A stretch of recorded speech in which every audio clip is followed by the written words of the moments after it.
So hello everyone, welcome to the Zoom meeting. Today, Dr. Nafisa and her team will be presenting.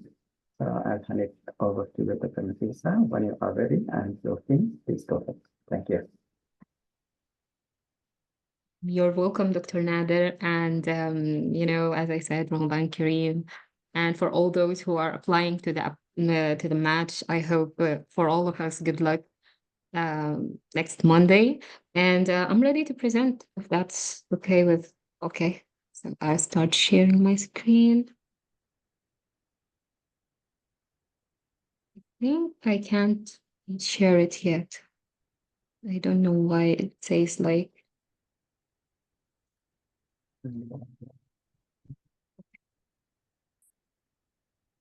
I'll make you the host and maybe you can share.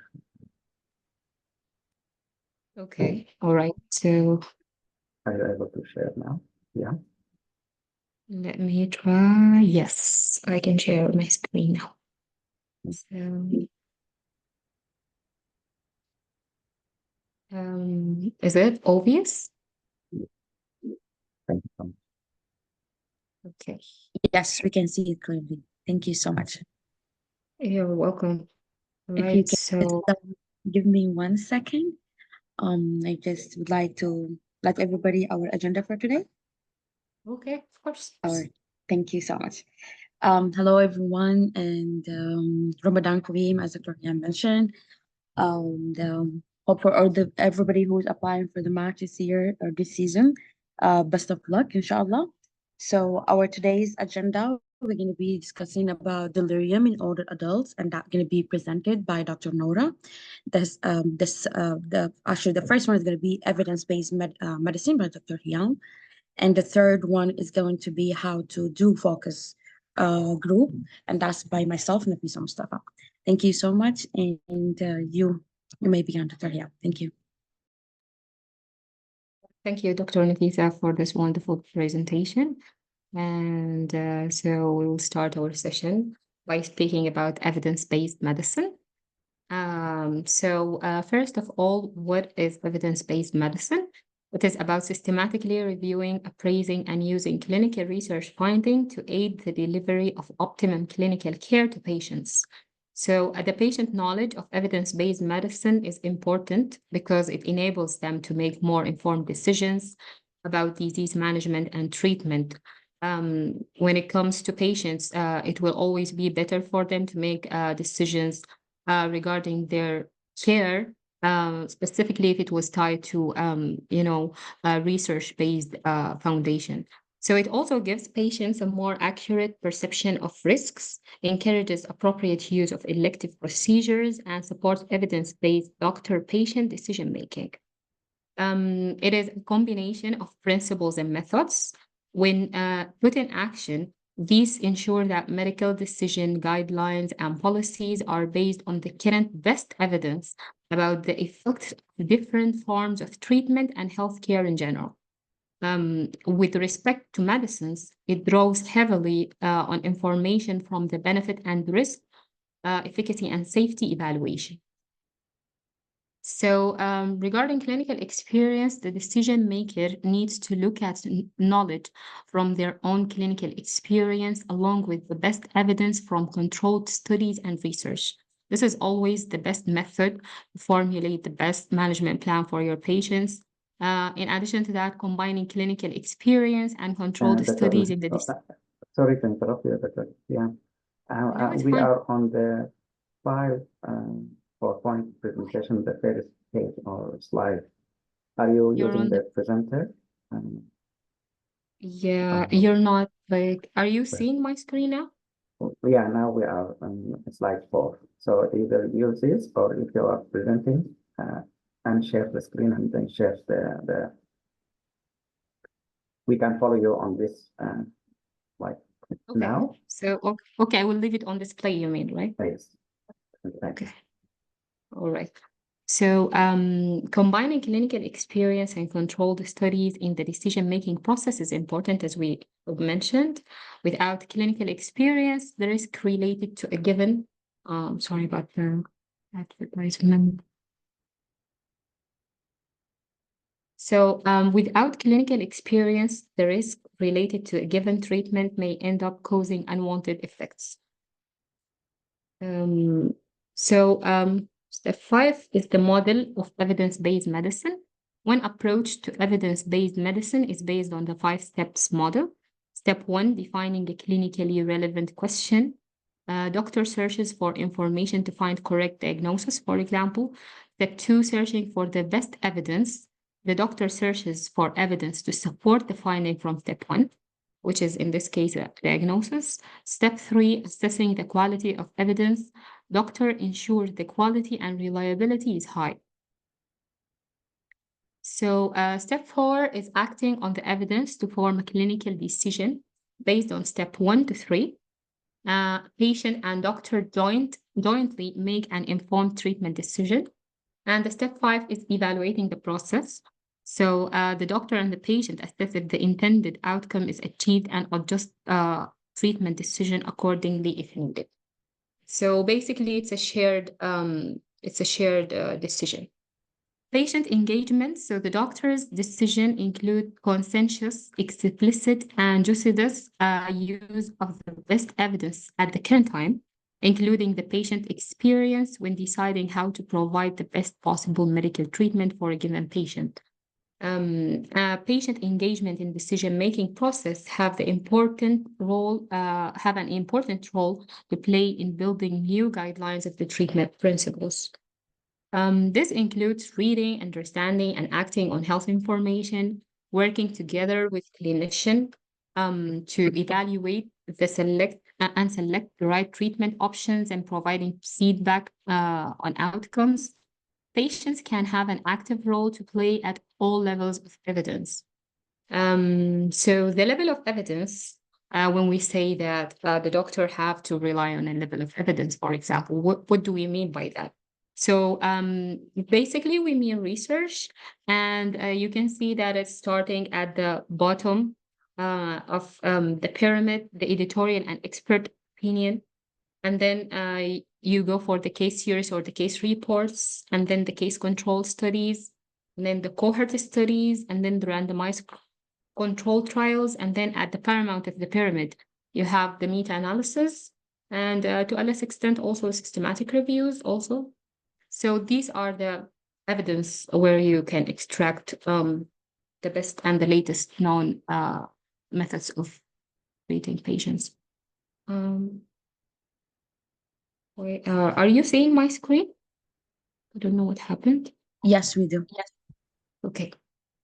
So editorial and regarding the levels of evidence, we started by saying the editorial and expert opinions. This is an evidence based on the opinions of a panel of experts aiming to shape common medical practice. Then we have the case series and case reports, which are descriptive studies following one small group of people. They are addition or supplements of case reports. Case report is a detailed report of the symptoms, signs, diagnosis, treatment, and follow-up of an individual patient. And then we have the case control studies. Case control study is an observational retrospective study looking at the historical data that compares patients who have a disease with patients who do not have the disease. So the outcomes such as the lung cancer are generally studied by the use of a case control study. And a group of smokers and a group of non-smokers are recruited and followed over time. So you basically divide the groups based on the outcome, not the risk. And then we have the differences in the incidence of lung cancer between the groups are then documented, allowing the variable being assessed, the independent variable, in this case smoking, to be isolated as the cause of dependent variable lung cancer. In this example, a statistically significant increase in the incidence of lung cancer in the smoking group as compared to the non-smoking group would be considered as evidence in favor of assuming a causal relationship between smoking and lung cancer. This is one of the evidence that you can display while, discussing management plan with your patients. Then the next level was the cohort studies. The modern definition of a cohort in clinical studies is a group of people with defined characteristics who are followed in order to determine the health-related outcomes. The Framingham Heart Study is an example of the use of cohort study to answer an epidemiological question. Another example of a cohort study has been ongoing for many years in the National Child Development Study, the most widely researched of the British birth cohort studies. And then at the next level, we have the RCTs, or the randomized control trials. Randomized control trial is one that uses randomization when allocating people to different arms of the study. This means that the treatment groups are chosen by chance, using a formal system, and each participant has an equal chance of being selected to each arm. Uh,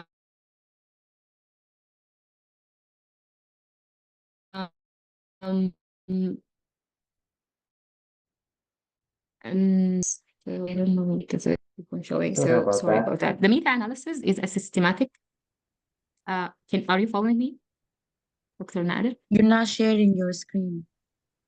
Oh, okay. So it's all right.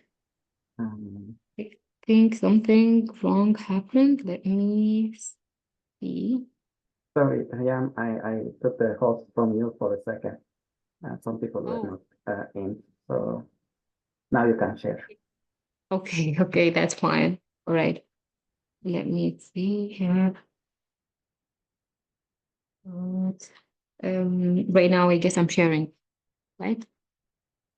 Yes, we can see. Thank you, Dr. Heiam. You're welcome.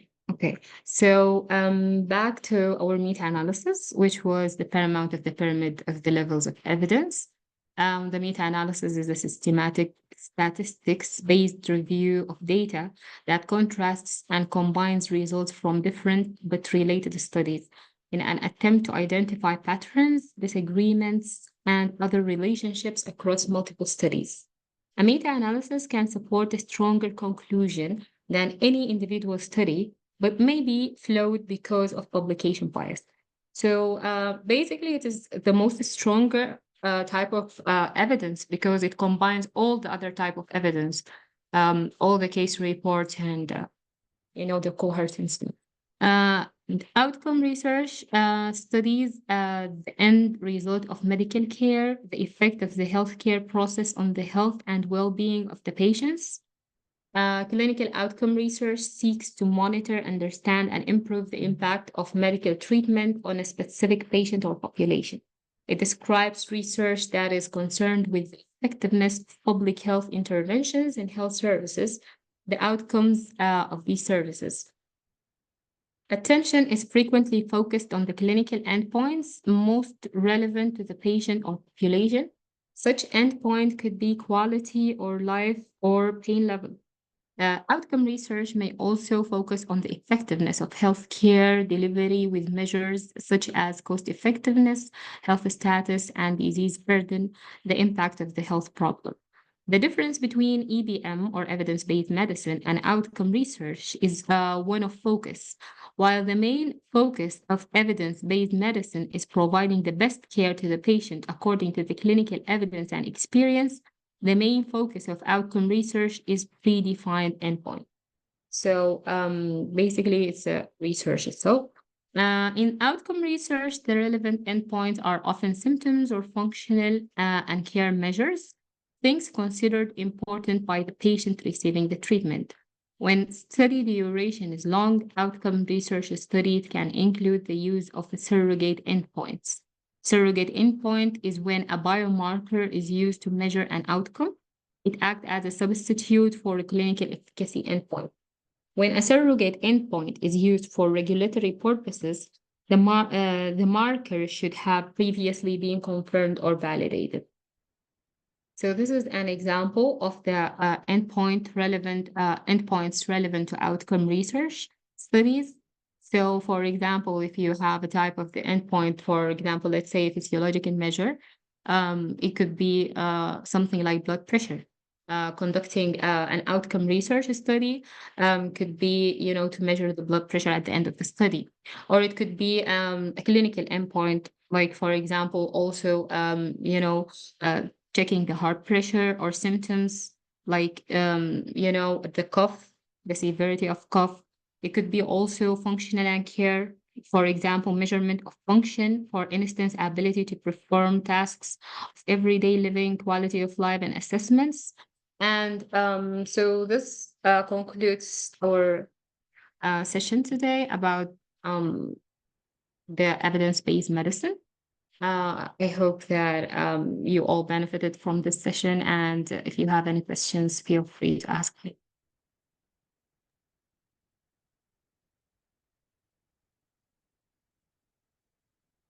Thank you so much. You're welcome. You're welcome. Absolutely. So this great presentation, and for those who joined later, sorry for the wait for the waiting room, but you can get this recorded, and we will share the recording later. So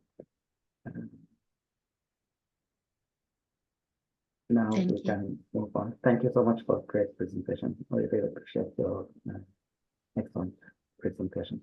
Thank you. Thank you. Thank you, Dr. Nader. Thank you so much, Dr. Heiam. It's very informative presentation. We'd like to see if Dr. Noura is ready. She can Hi. share her screen. Yes. Hi, Dr. Noura. You can go ahead. Thank you. Yes, thank you.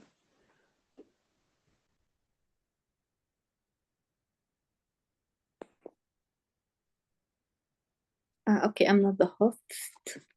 Okay, now I'm gonna. So when do me a favor, Noura, when I give you the host, just you might have some pop-up new fellows in the waiting room. Just allow them if it shows you that. Yes, I'm seeing the WhatsApp group as well. They are sending there. Okay. So Yes. now you are the host. Go ahead. Thank you so much.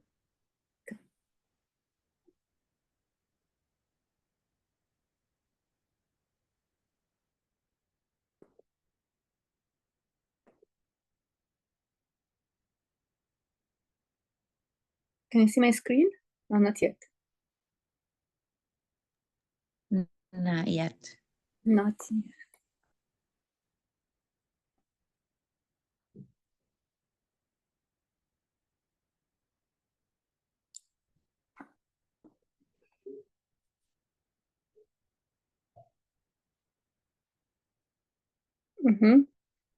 Not yet as well.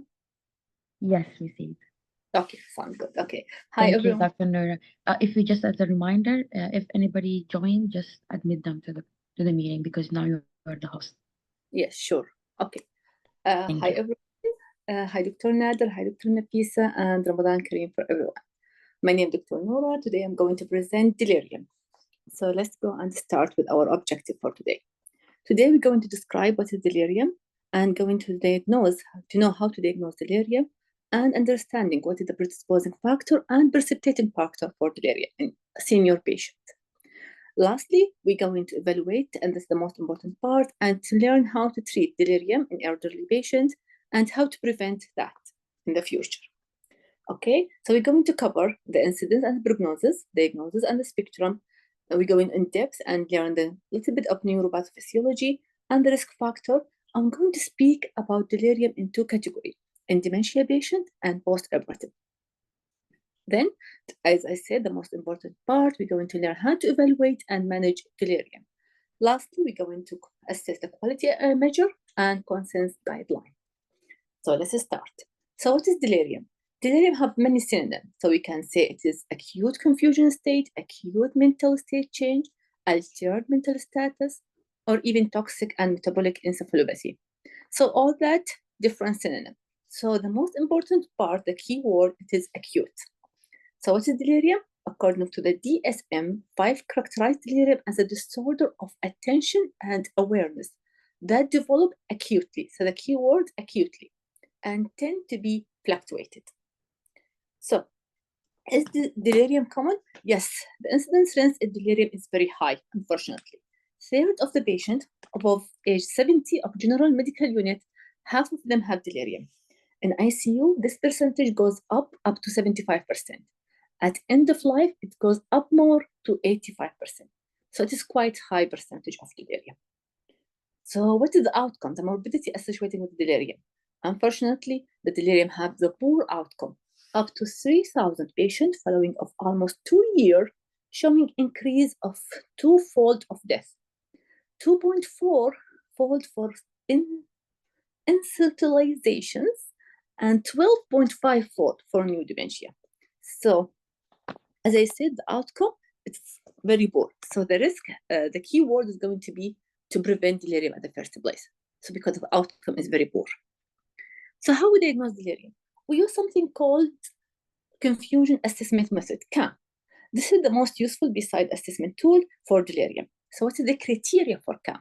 So now we're going to know what is the criteria. 4 criteria. So delirium for CAM have 4 criteria. We need 1 and 2 from this criteria, number 1 and number 2, plus either 3 or 4. So what is this 4?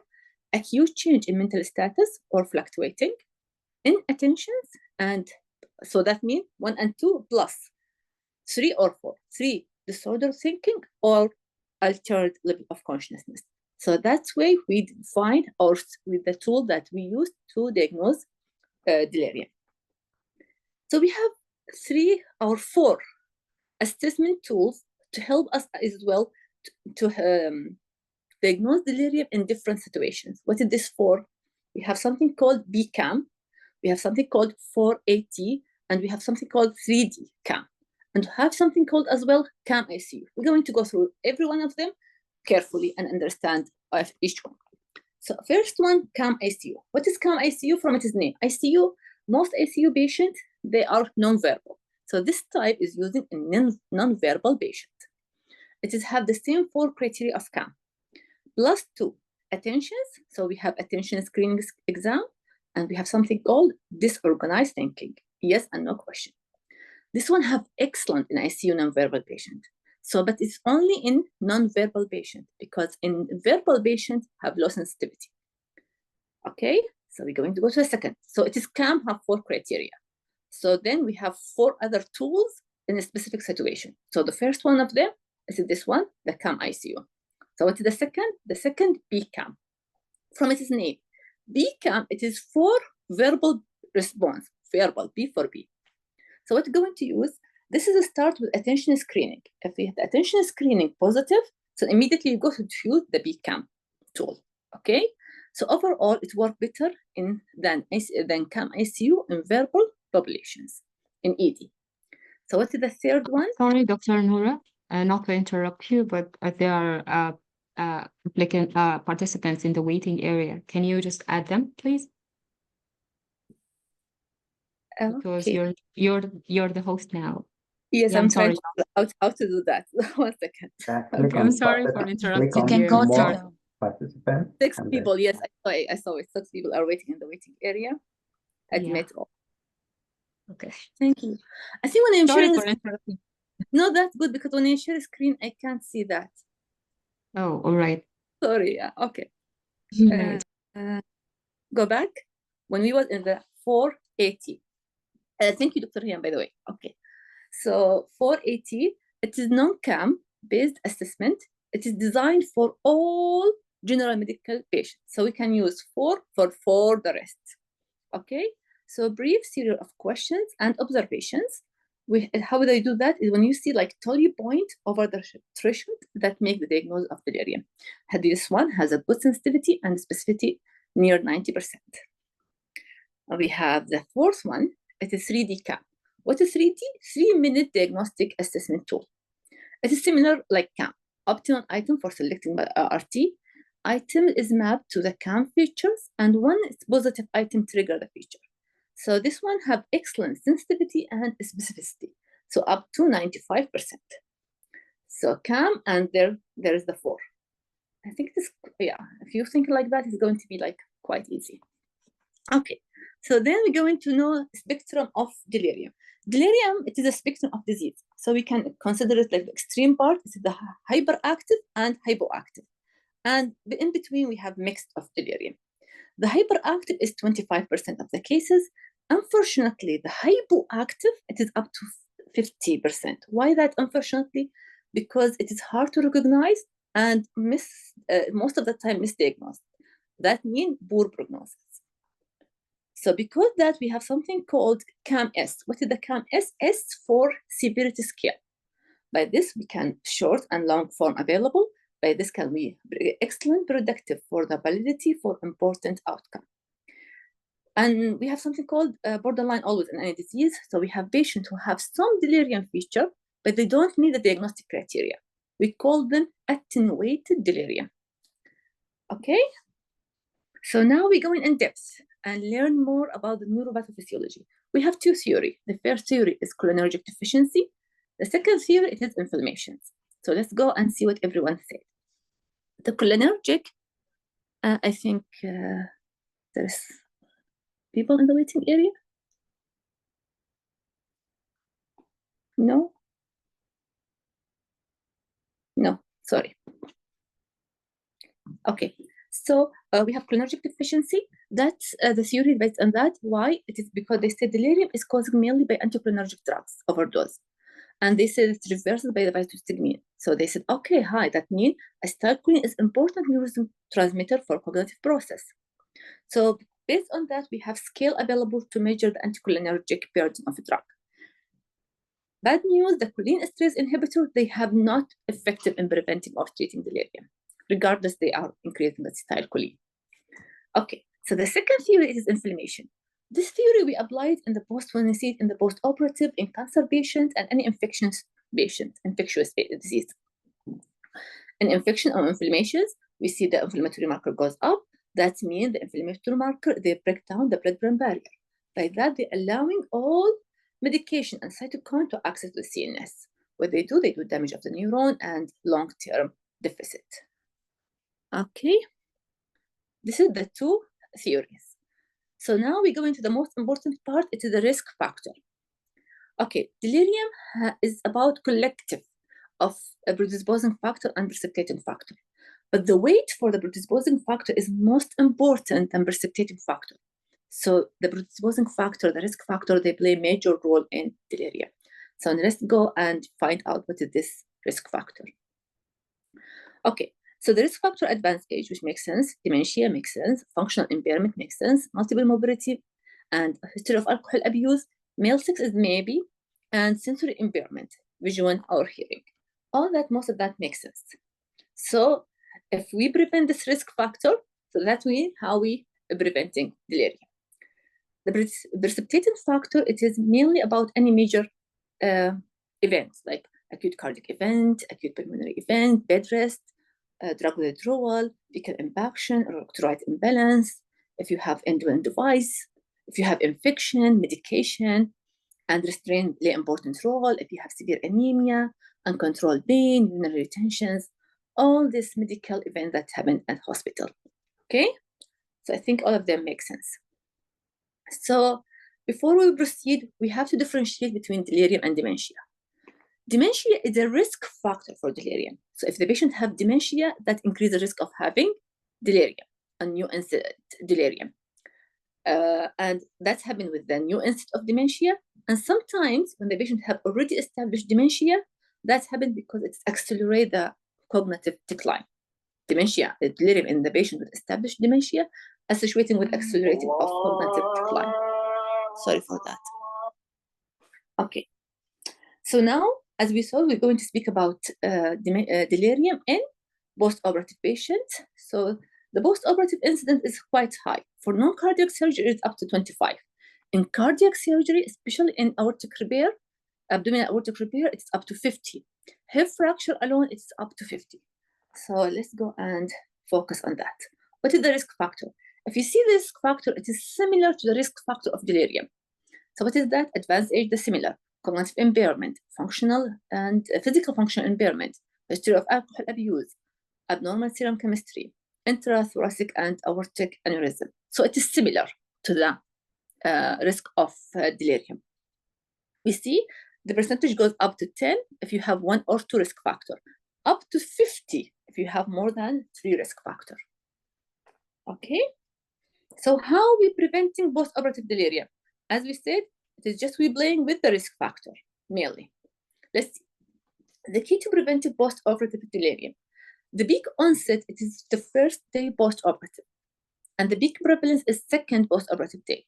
And it's more when the patients have post-operative pain, anemia, and use of the sedative and opioid.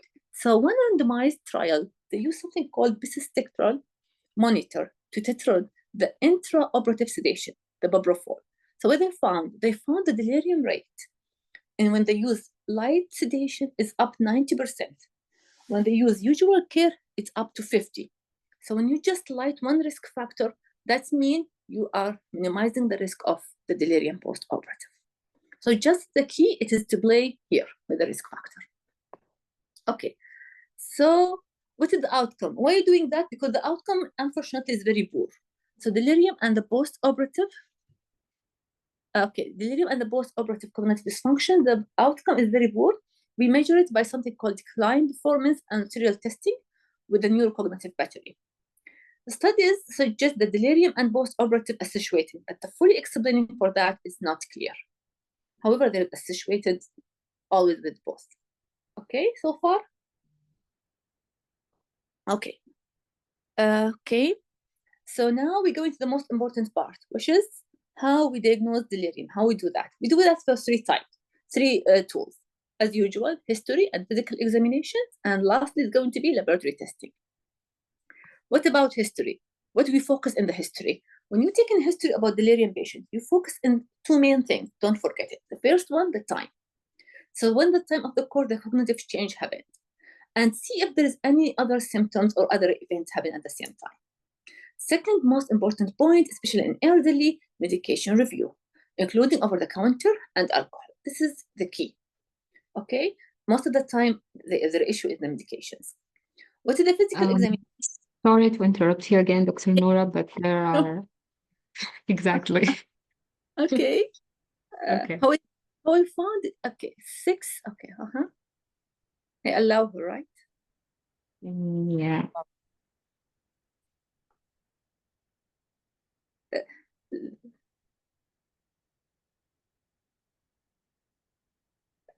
Okay.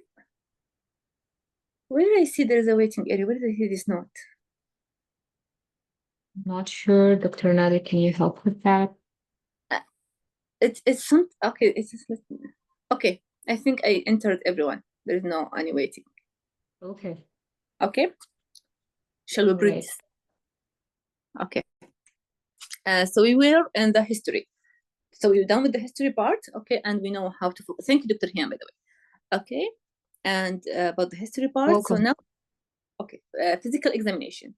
So when we are focusing on the physical examination, as usual, the vital signs, the oxygen saturation, general medical evaluation, but don't forget to do the neurological examination for focal neurological deficit, okay? So in laboratory, what you're going to do, the routine based on the history, of course, and the physical examination and routine blood test, electrolyte and renal functions.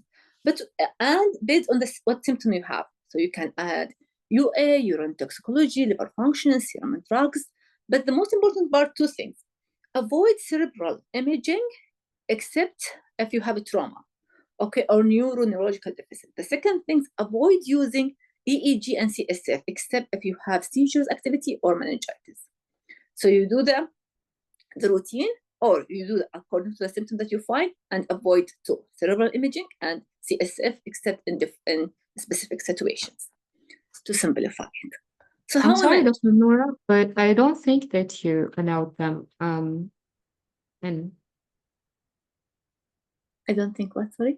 I don't think that you let them in. Seriously? I'm so bad at technology like that? Okay. Yeah, it says admit in the up screen. Yeah, it show up. You see that those names, Mohammed Al-Qasim and Majid Sulaiman. Scroll to the top of the participants. It top Yes. up. I click on it. It top up, yeah, on the screen. Then I click on it and allow them, but I don't see it anymore. Is there anyone in the waiting? No. Thank you. Right? Yes, not anymore. Okay, yeah, and even the number of the participants go up. That means I allowed them, yes. Okay.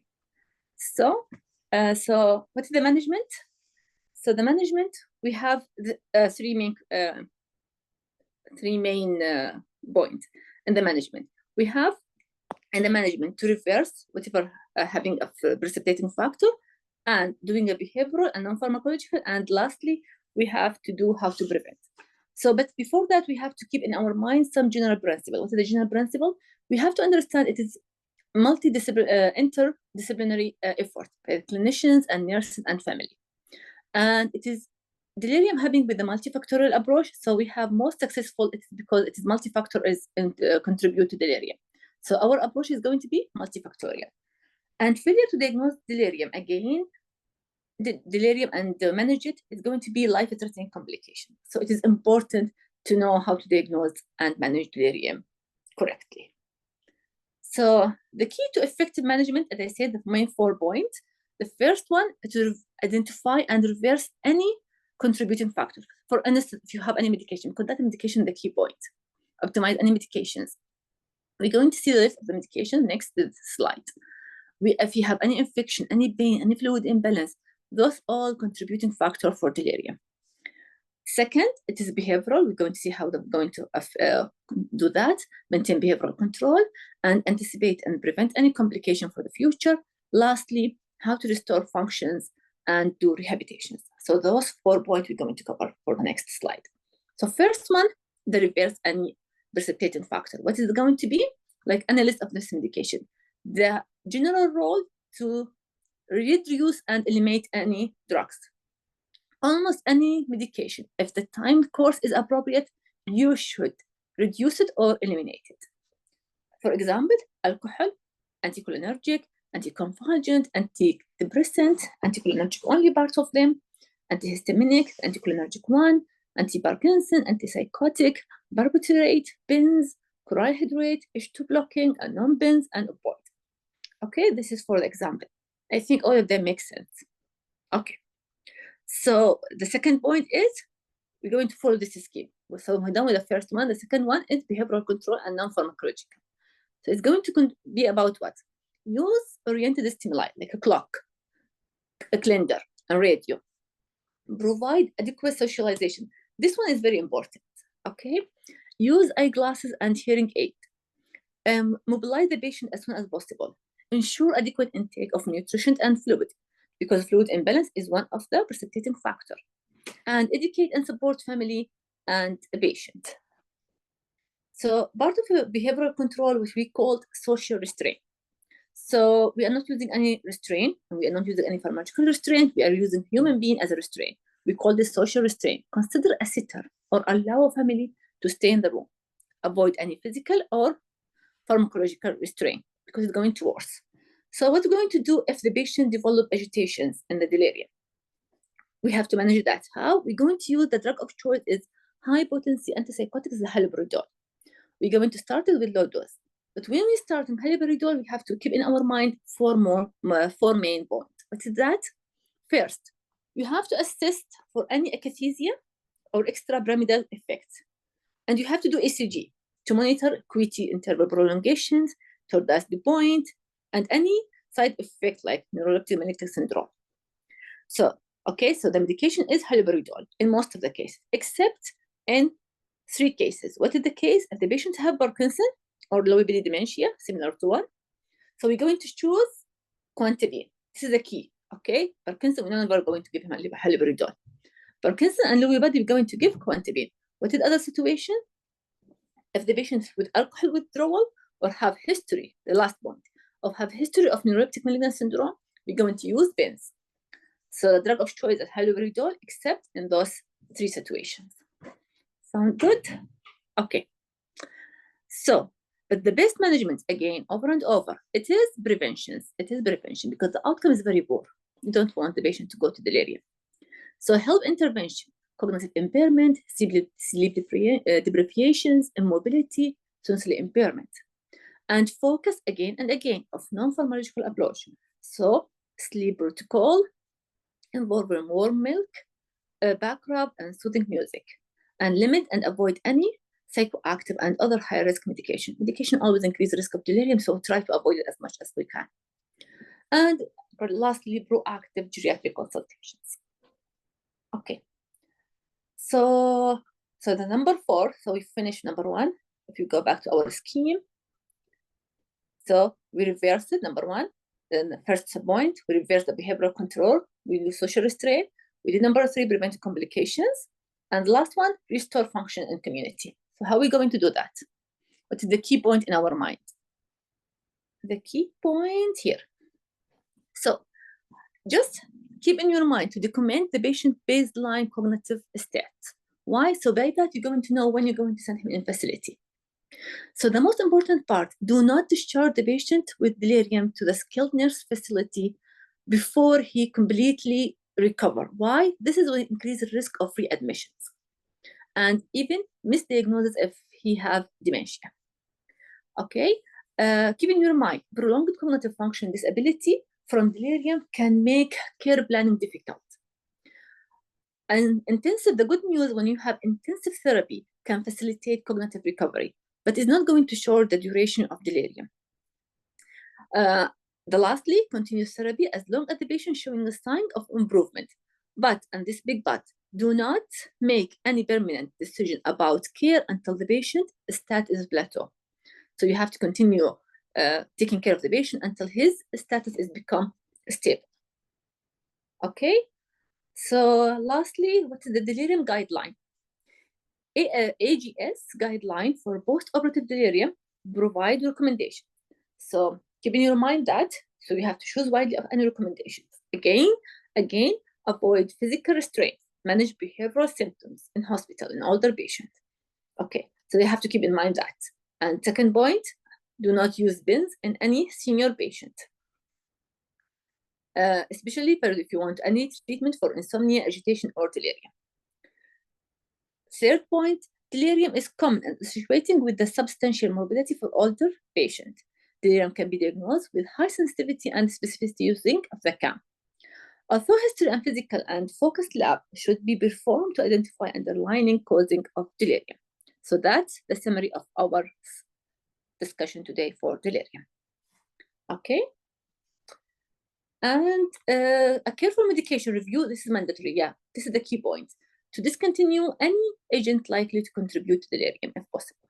Managing delirium involving treating underlying cause, avoiding complication, and managing behavioral problem and providing rehabilitation. The 4 key points in management. The best treatment of delirium is prevention. This is the take-home message. The best treatment for delirium is preventing that. Okay. So are you ready for a few quiz? Okay, the first one. We have 84-year-old man is brought to the hospital, to the ED, by his family. His daughter thinks that he has a mouth pain. She says that he does not want to open his mouth, and he grins when others try to open it. He usually eats well, but he has accepted only some liquid for the last 7 days. He has been more lethargic and less interactive with family over the past 5 days. History have cat and cabbage and prostate cancer, moderate cognitive impairment and osteoarthritis, and bilateral knee replacement. So the question is, which of the following is the most likely diagnosis? Let's see what answer we have here.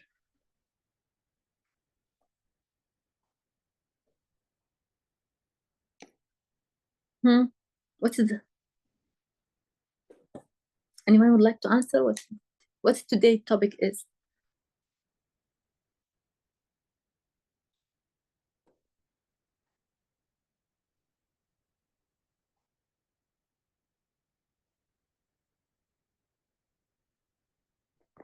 Oh, thank you. Yes, the answer is delirium. Okay, so now we have case number. Dr. Noura, before we go to the next case, again, I'm gonna, Okay. bother you. And yeah, there are some participants in the waiting area. Can you add them? Sure.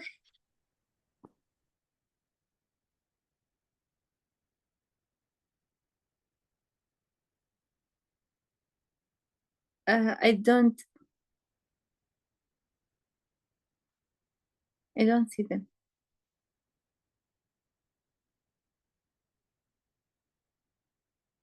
I don't see any particular. No, I don't see. Dr. Wepik, I want to be the host, and because I don't see the message is always top up in the top of the screen. I don't see this message like anyone in the waiting area. There are some people sending in the WhatsApp group and saying, Yes, yeah, you're right.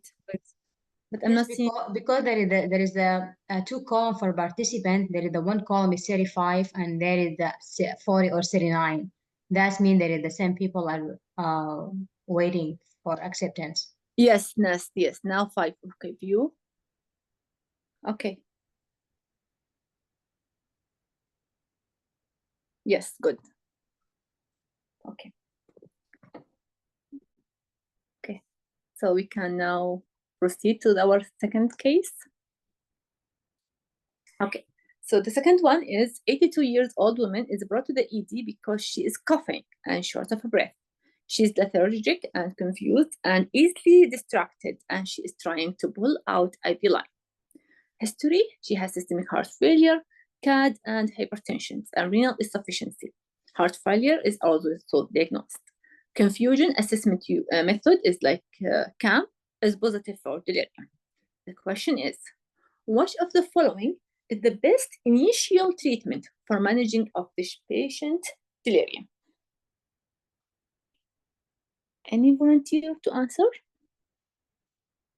Let's see. 5 people, okay.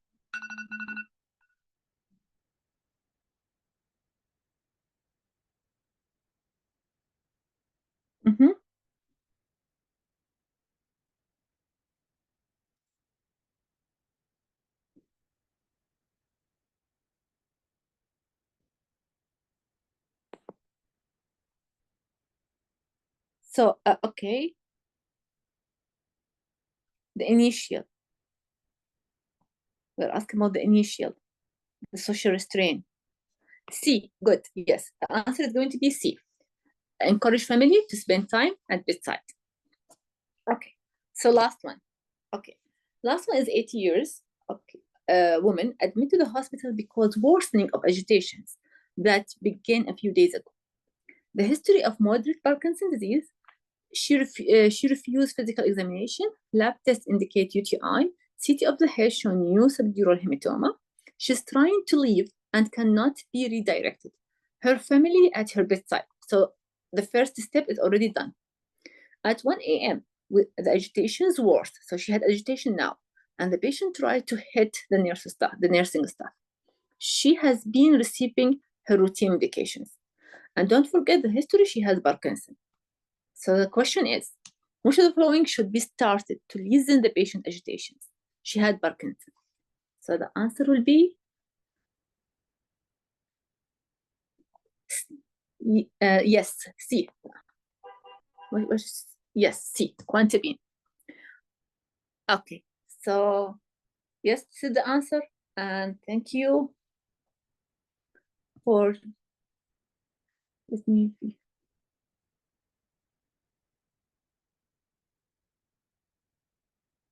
Okay, thank you. Thank you so much. My pleasure, thank you. Thank you so much, Dr. Noura. Excellent presentation. Thank you. So moving for the last topic. Give me 1 second. Let me share my screen. Can you do the Can you host? make me the host? Yes. Yeah.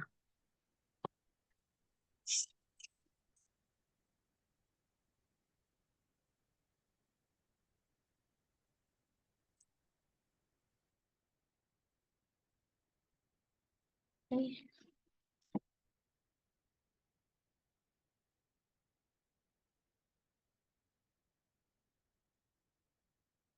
Are you able to see my screen? yes. Okay, thank you. Okay, so today we'll be talking, hi everyone, my name is Nafisa Mustafa. I'll be talking today about the guidelines for conducting a focus group. Can you hear me well? Yes, Dr. Nafisa, we can hear you. Thank you. You're welcome. So surveys assume that people know how they feel, but sometimes they really don't. Sometimes it takes listening to the opinions of others in a small and a safe group setting before they form thoughts and opinions. Focus group as well as focus group are well suited for those situations. So focus group can reveal a wealth detailed information and deep insight. When a well executed focus group create an accepting environment that can put participants at ease, allow them to thoughtfully answer questions in their own words and adding meaning to their answer. Surveys are good for collecting information about people's attributes and attitude, but you need to understand things to deeper level than use a focus group. Okay, so if you have participant um, in a well-run focus group, you would probably say it felt very natural and comfortable to be talking within a group of strangers. You would, what you didn't know perhaps were um, the many hidden structure behind it all. A good focus group requiring planning, a lot more planning than merely inviting a few key people to casually share their opinion about a topic. So outline there are details for conducting a high quality focus group, also included a step-by-step instruction for making sense of all information you collected in the group. In this guide, we will find the checklist for first defining a focus group, designing focus group question, recruiting and preparing for participant, conducting the focus group, and lastly, analyzing the data. You will also find samples for the following item, focus group questions, recruitment flyer, invite tracking form, introductory remarks, sample consent form, data analysis format, as well as synthesized report format. So first we're going to talk about defining a focus group. Focus group is a small group of 6 to 10 people led through an open discussion by a skilled moderator. The group needs to be large enough to generate rich discussion, but not as large that some participants are left out.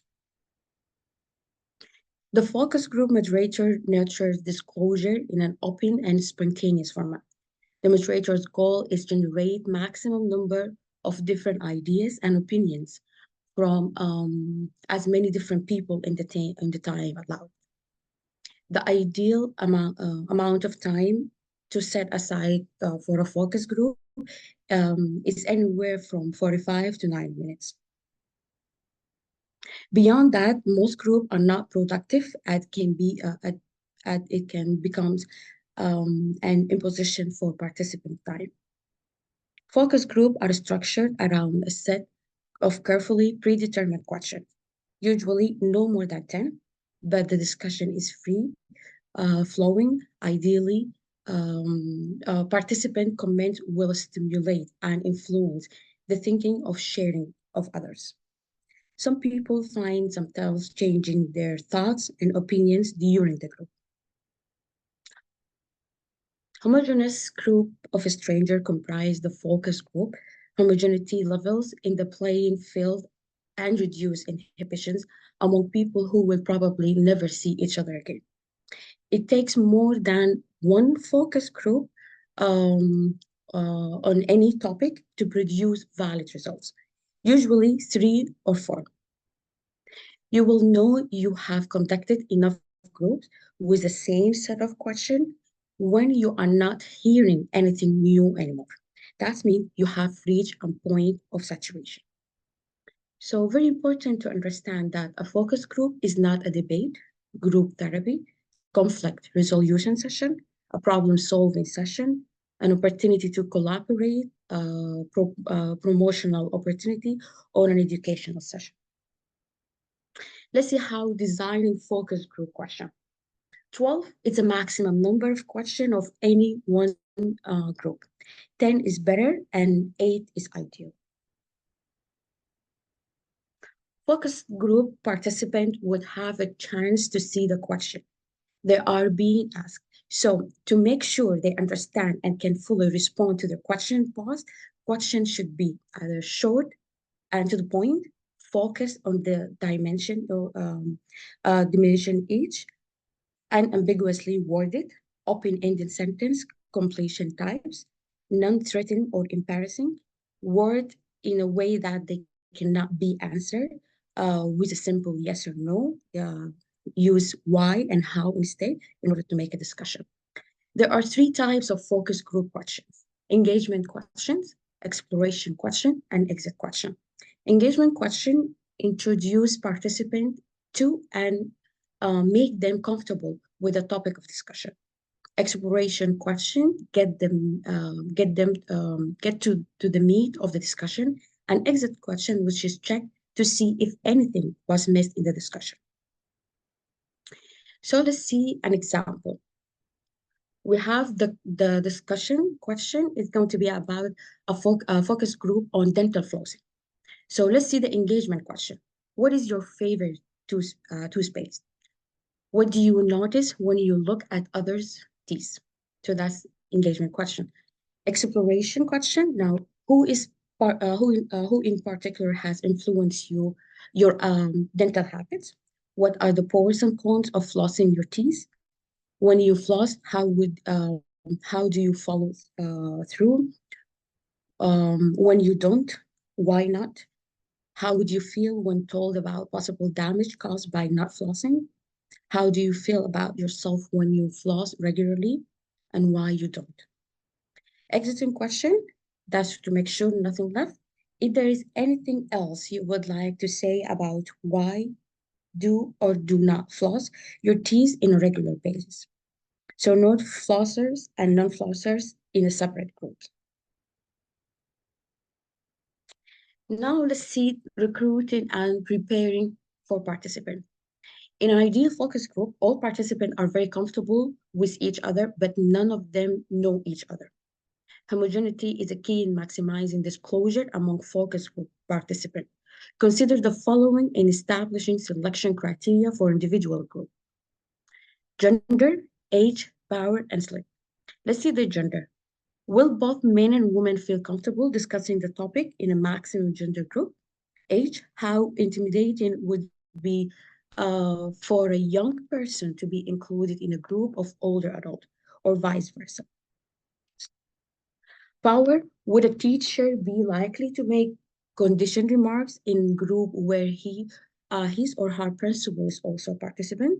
And slopes, how influential might three cheerleaders be in a group of high school peers? Participant inclusion and exclusion criteria should be established upfront and based on the purpose of the study. Use the criteria as basis to the screen of all potential applicants. Focus group participant can be recruited in any one of number of ways. Some of the most popular include nomination, random selection, all members of the same group, some rule or job title, or volunteers. Let's see nomination, which is the key individuals nominate people they think would make a good participant. Nominees are familiar with the topic, know their ability to respectfully share their opinions, and willing to volunteer about 2 hours of their time. Random selection, if participant will come from large but defined group, example, an entire high school, with a many eager participants, names can be randomly drawn from a hat until the desired number of verified participants is achieved. All members of same group. Sometimes an already existing group serves as an ideal pool for which invite participants. Example, Communist Club, PTO, Chamber of Commerce. Same rule or job title. Depending on the topic, the pool might be defined by position, title, or condition. Example, young MBAs, old writers, community health nurses, parent of teenage boys.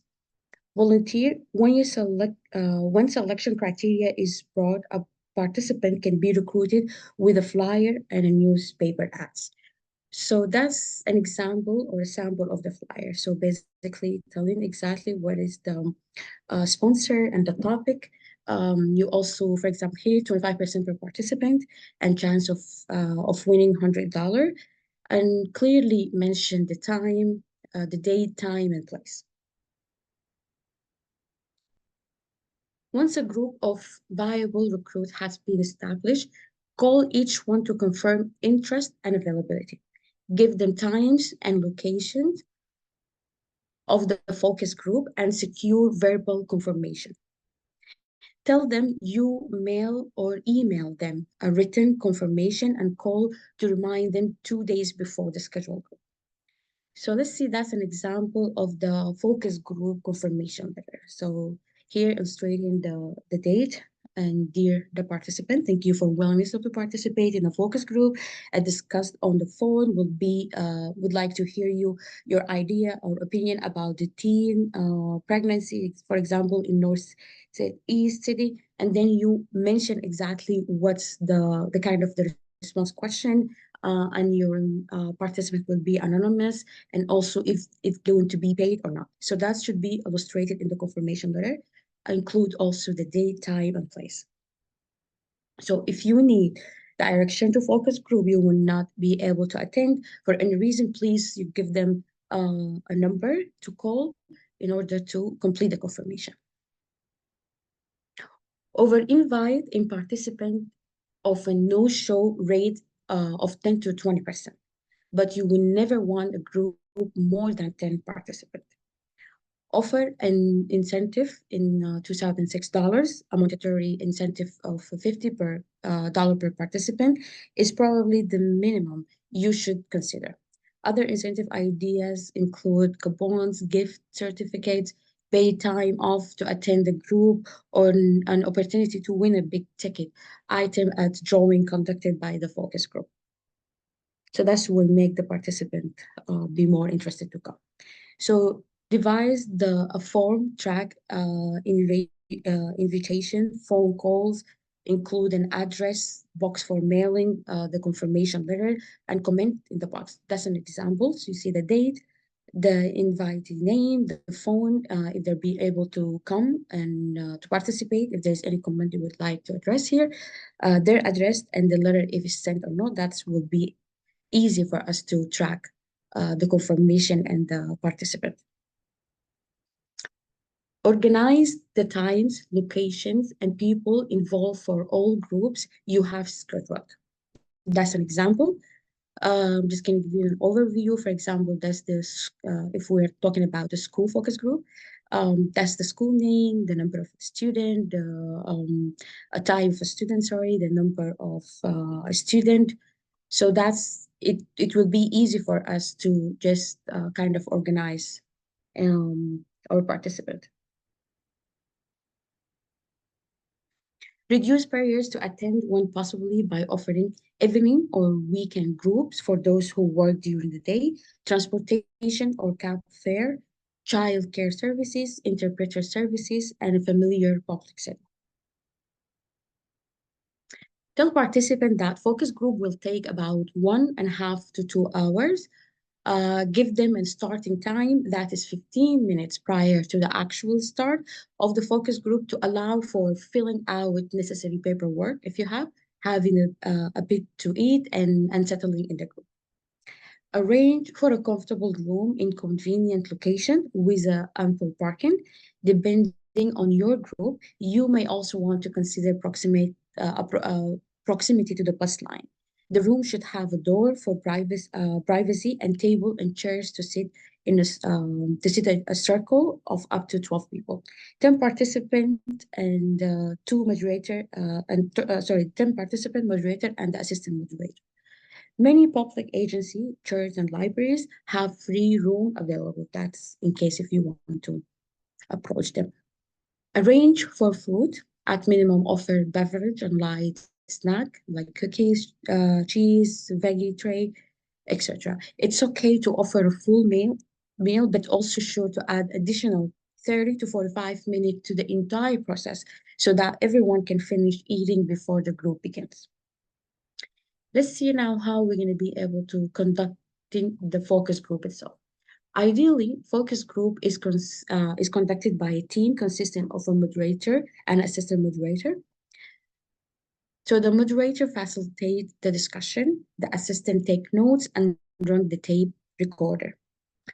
Ideal focus group moderator has the following traits: can listen attentively with sensitivity and empathy, is able to listen and think at the same time, believe that all group participants have something to offer, no matter what their education, experience, or background, has adequate knowledge of the topic, can keep personal views and ego out of the facilitation. In someone the group can relate to, but also give authority. For example, male moderator is the most appropriate in case of a group of all men discussing sexual harassment in the workplace. Can appropriately manage challenging group dynamics. The assistant moderator must be able to do the following: run a tape recorder during the session, take notes in case of the recorder fails or the tape is inaudible, note or record body language or other subtle but relevant clues, allow the moderator to do all the talking during the group. Both the moderator and the assistant moderator are expected to welcome participants, offer them food, help them make their name attend, and direct them in completing a pre-group paperwork. Name 10 should be identify participant with a number written largely for anonymous identification of individuals as they make comments. At minimum, all participants should be complete a consent form. If the focus group study involves a university partner or is a part of large research study, you may also be required to secure approval from human subject committee. So that's an example of the consent to participant in a focus group. So basically, the first paragraph will be illustrate the institution, the focus group that's going to be sponsored by, and also the title or the question. You also the second one, if you would like to participate or not. And also the third one is about your comment or the question, the answer, sorry. If you would like to answer, and it's going to be like you may not be agree with the rest of the group. So all the answers you can just give them a hint or overview about it. At the end, I understand this information and agree to participate fully under the condition stated above. You sign with a date. It may be important to collect demographic information from participants if age, gender, or other attributes are important for correlation with the focus group findings. Design a short half-page form that require no more than 2 or 3 minutes to complete, administered before the focus group begins. So that's an example. If we are talking about physician focus group participant demographic, you will just illustrate the date, time, and place. You see the specialty, how long you've been practice, how many deliveries do you have average per month, type of practice, your age, and your gender. Once consent form and demographic survey are collected and reviewed for completeness, the question began. The moderator used a prepared script to welcome participants, remind them the purpose of the group, and also set of ground rules. So that's an example of the introduction. You welcome them. You introduce yourself and your assistant as well, the purpose of the group, the ground rules that they should be following. So that's important to do at the beginning or the welcoming part. Before asking first focus group question, an icebreaker can be inserted to create comfortable and level of playing field. Example, if you had a limited budget, where would you vacation? So that's an icebreaker. Focus group moderator has a responsibility to adequately cover all prepared questions within the time allowed. He or she also has the responsibility to get all participants to talk and fully explain their answer. Some helpful prompts include, can you talk about that more? Help me understand what you mean. Can you give me an example? So that's in order everyone to be on the same page. It's a good moderator to practice to perhaps and summarize long, complex, or ambiguous comment. It demonstrates active listening and clarify the comment for everyone in the group. So that's something very important. It's not just for clarification, but also in case of somebody got lost in the middle, that also will help them to get back. Because the moderator holds a position of authority and perceived influence, she or he must remain neutral, refraining from nodding, raising eyebrows, agreeing or disagreeing, or pressing any comments made. A moderator must tactfully deal with the challenging participant. Here are some appropriate strategies. Self-opened expert, thank you, thank you, what other people think. So the dominator, let's have some other comments. The ramper, stop eye contact, look at your watch, jump in their inhale. The shy participant, make eye contact, call on them, smile at them. Participant who talks very quietly, ask them to repeat their response more loudly. When the focus group is complete, the moderator thanks all participants and distribute the honorarium, which is incentive. Immediately after all participants leave, the moderator and the assistant moderator debrief while the recorder is still running and label all tapes and note with the date and time. If more than one group birthday, and name of the group as well. Finally, we're talking about the analyzing the data. In order of all participant comment to be understandable and useful, they must be boiled down to essential information using systematic and variable process. Begin by transcribing all focus group tapes inserting notes into transcribed material where appropriate. Clean up transcript by stripping and non-essential words. Simultaneously assign each participant comment, cut, or separate line on the page, as well as each new thought or idea therein. Label each line with participant and group number. For example, comment from participant 6 in group 2 would be assigned to the number 26 for short. Each line is then entered in an Excel database as follows. So we have the compile use a separate Excel database spreadsheet for each group. Within each spreadsheet, use one sheet per question. And then label 3 columns on each sheet. 1 column for coding, 1 column for participant ID, for example, and response. Enter each separate response or idea in the spreadsheet line with a participant ID attached. The coding column is filled in during the next phase in order to analyze.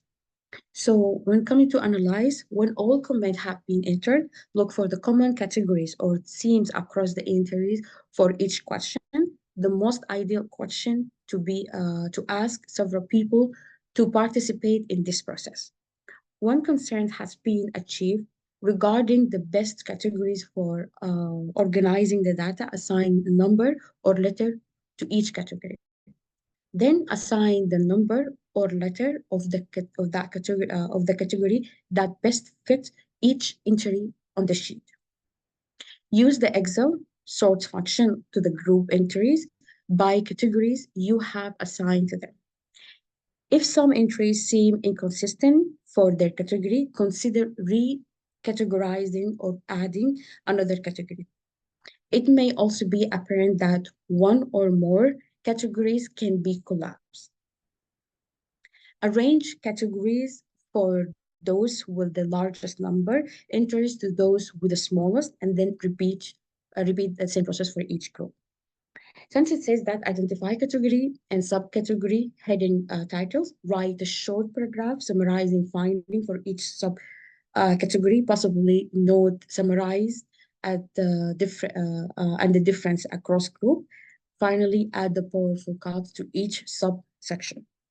So that's an example of analysis of focus group data. As we said, we're going to do them according to the category code and the participant ID and each response. And here, it's going to give us actually what's the category code stand for. Summarize focus group, as we said, that's so that's here the data as we illustrated earlier. As an alternative to the spreadsheet method described there, you can also use manual approach to analyzing focus group data.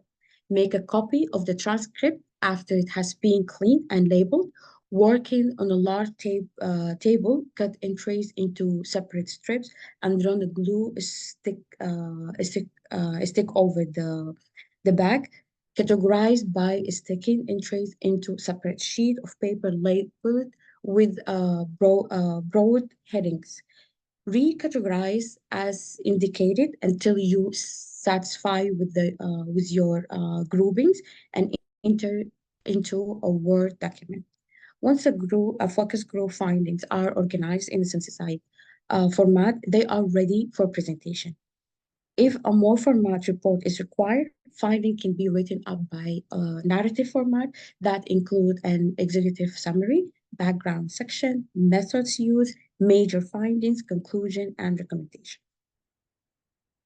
So that's the end of our topics today. And certainly also the end of our topics. Give me 1 second. Thank you so much, Dr. Nafisa, for this great, excellent presentation. And it's one of the important topics or methods that is used in the research part. So sometimes you have some ideas, you want to see how to approach these ideas. So and this one method will help you get information from some of the experts in the field, or some people will help you get the right method with the next step in your research. And I'm going to share with you my screen here. Basically, this method was, if you run the question of focus group,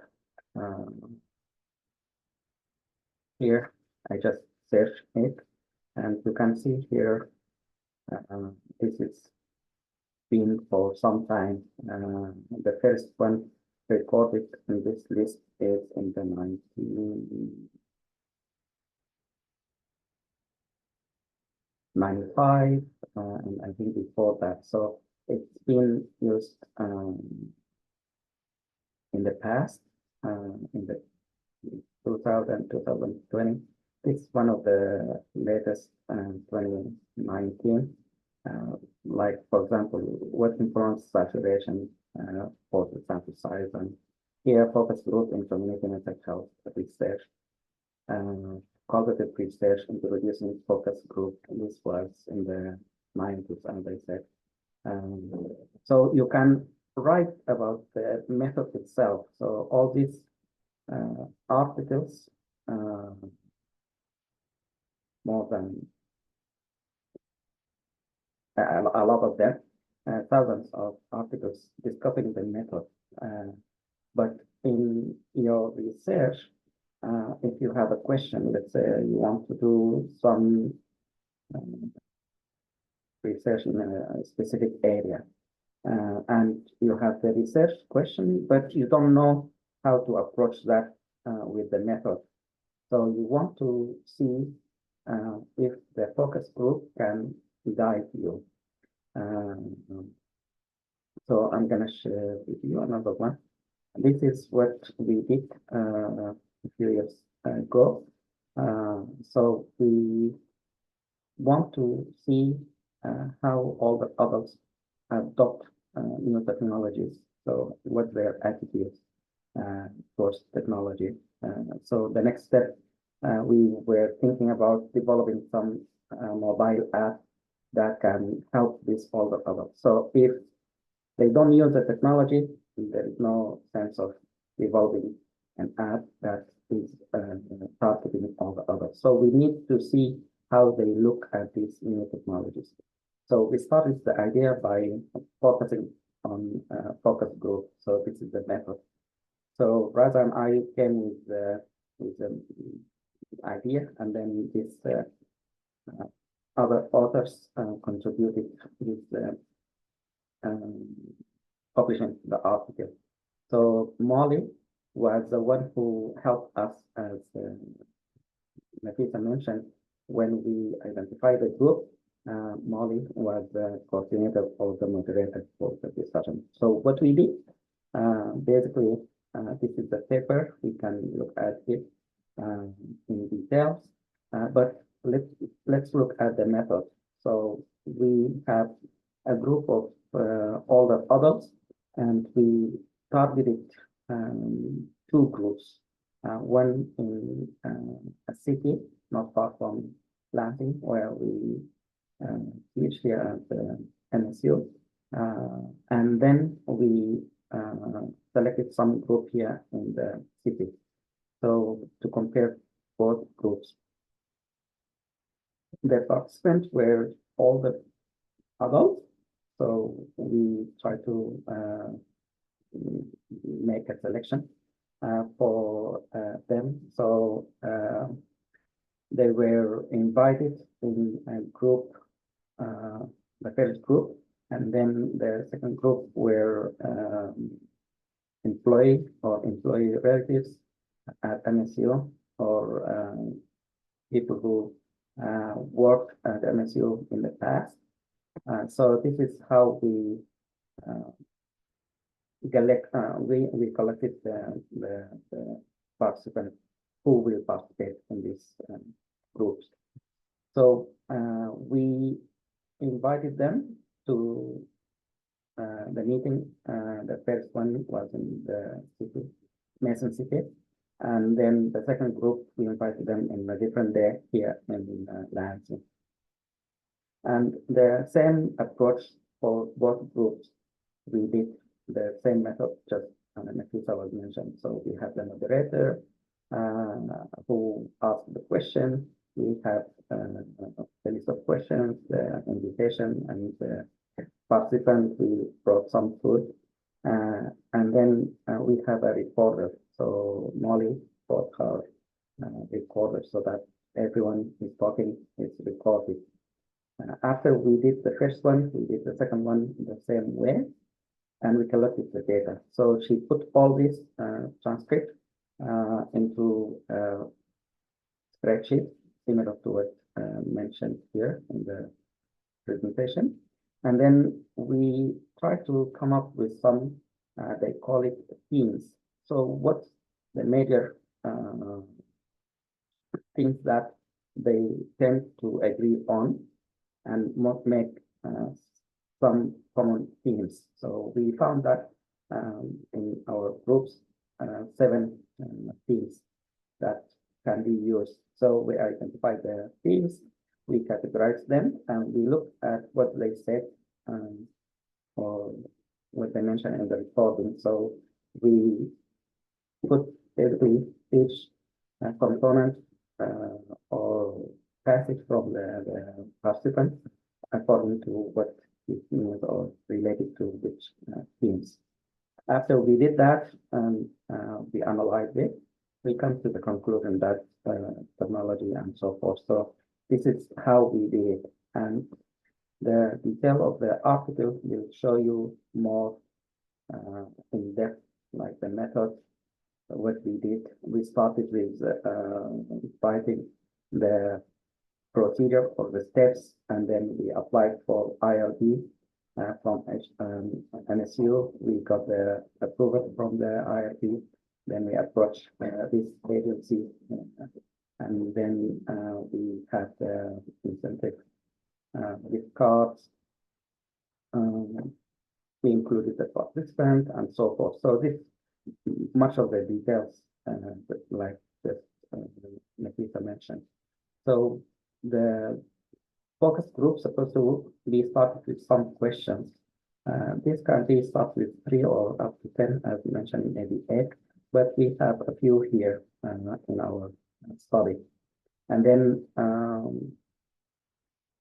the other table here is where the themes. So the first theme about health, physical health.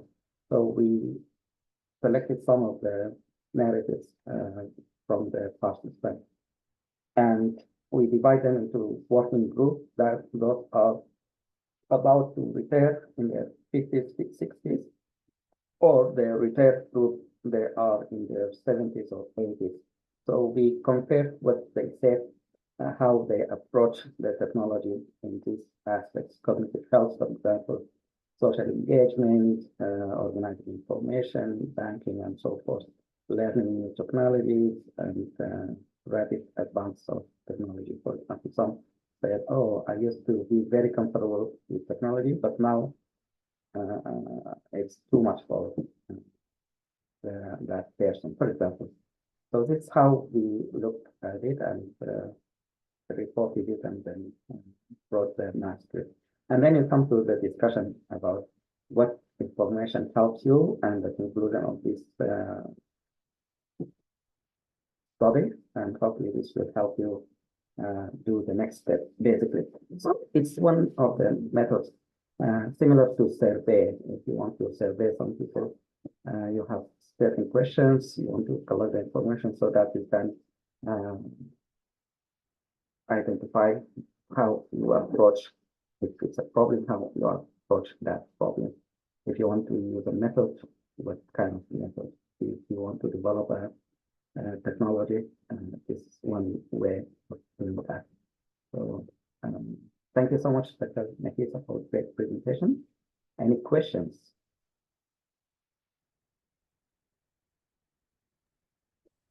Thank you to Dr. Marid. Actually, it's a very great opportunity, this topic in particular.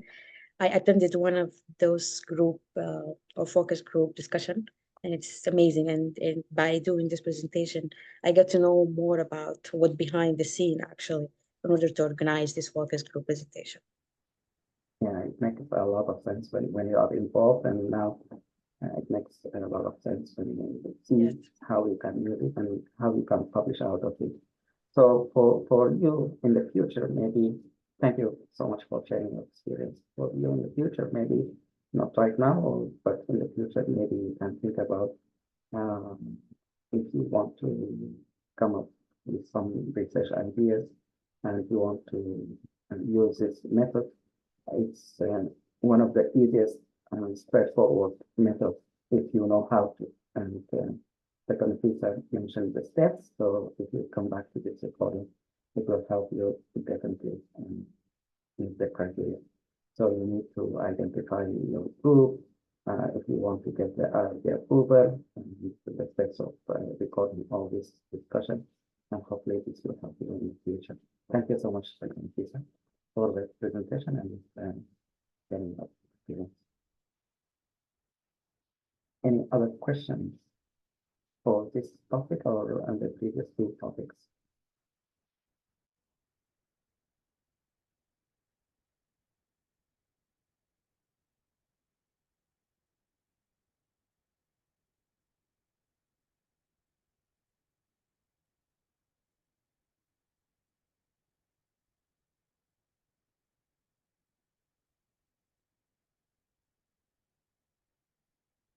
So if no other questions, we can move on to the next item in the agenda. And I'm going to just share with you the screen. So this is a simple way of using technology. For example, how we can use what's available down there and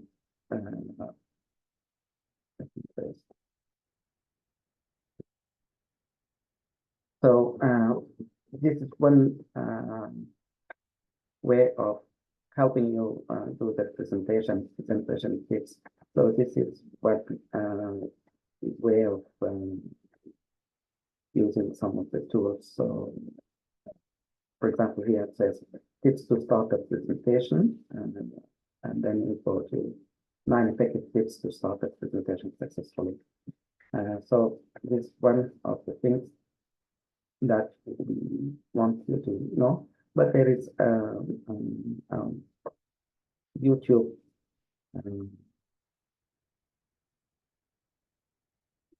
that showed you the steps of using AI, for example, to help make certain presentations. So, for example, just now, Dr. Nafisa was presenting, and she did the presentation from a PDF file. So she collected all the text her ideas, put them into points, and divide them into sections or subtitles and so forth. But she didn't have the time to create that into a PowerPoint presentation. The same way we present usually using PowerPoint or similar like Google Slides. The idea is you have something to present and then you go to the next view or slide. So if you don't have the time to work on that, but you have the text already made up, so you can use this sort of AI tools. So I'm gonna share with you, let's say, AI tools for presentation. So this will help you create some of the presentations. So Beautiful AI is one of them. Simplify is another one. And pay attention, some of them are not free. So you can try them and then see the price of them. But some of them are free. So Zoom, for example, or Canva. Canva is one of the tools that we used, and we presented some of the topics in the past. So Tome is one of other tools also. These are other, and we have more if you want to look at these. So what I do usually, I'm gonna just open one of them and play around and see if it's free. I'm gonna use it and continue. If it's not free, I will just see if I need that tool and how much I can pay or I can afford and so forth. So slide go, this is one. Chroma is another. Slides AI. So you can try any one of them and it will give you some of the details of the features of this. One of the things that you can do is you can compare these tools. So I'm gonna go to either ChatGPT or Gemini or Bard Google. Then you go there and ask them, can you compare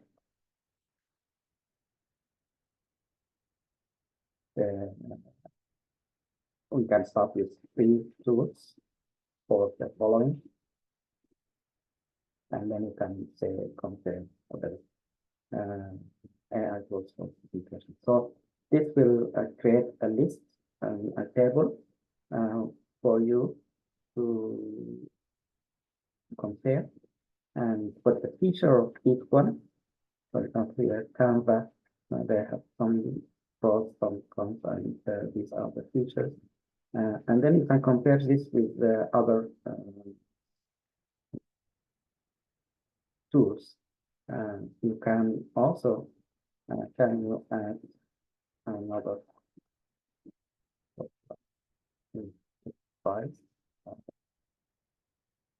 So you can specify exactly how much if they are free or if they are cost, how much the cost will be, and so forth. So you can try some of them and see which one will work for you. And if you have the text ready, you can just highlight the text, for example, and then put that into the tool, and it will create you the slides basically. I think Google Slides have similar. Let's see if we can do that. So you can say slides dot new, and then here you can get the new slide, for example, this one. You can export or import in this case. So import slides. You can import them, or you can import the text file. So if you import, you can import the actual slides from different presentations, or you can import text. For example, let's see. You can create, let's create another one.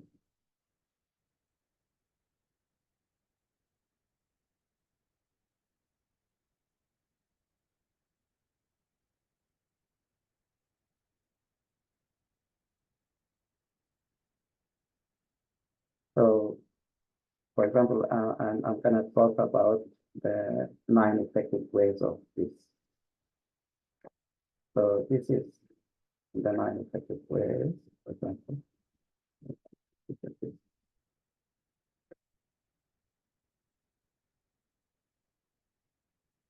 So I want until here, this is the first slide, and then the second slide will be this one, for example. So what I can do, I can save this as a file here, download it as a text or Word document or plain text. So I'm going to just download that.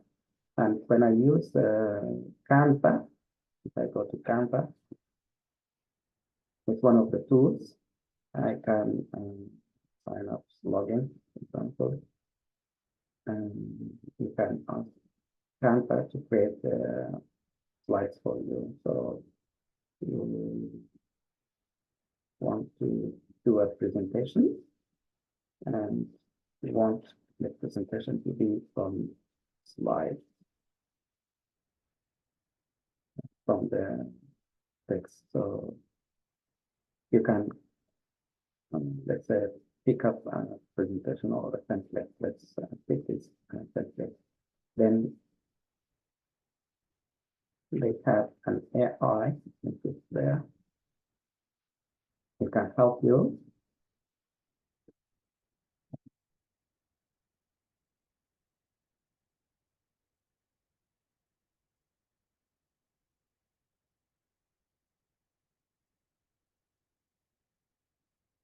AI. So you can have the AI enabled, and then it will help you do some of the changing. So if you want to import the text, I think you can do it.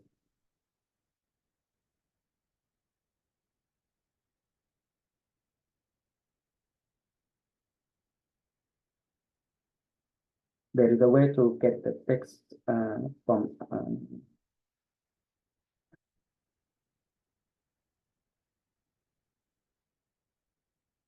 upload file, and you can upload when you just download it, Nafisa.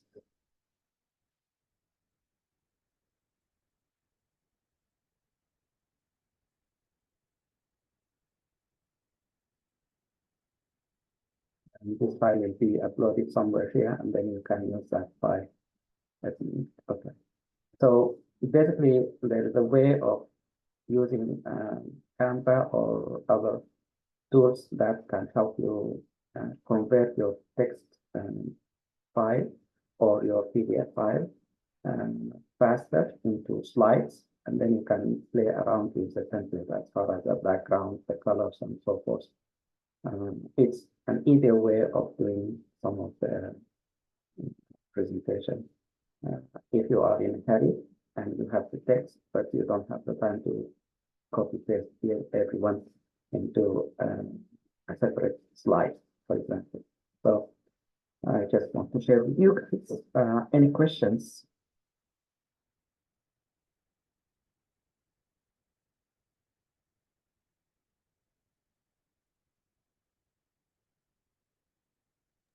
Thank you, Dr. Nader. Thank you for all this technology tips. Because, Thank like with my brothers, I feel like I'm outdated, but with you, you just keep always updating. We all knew this thing. Thank you. You're welcome, no problem. Thank you for saying. And thanks for great presentation, Dr. Noura and Dr. Heiam and Dr. Nafisa.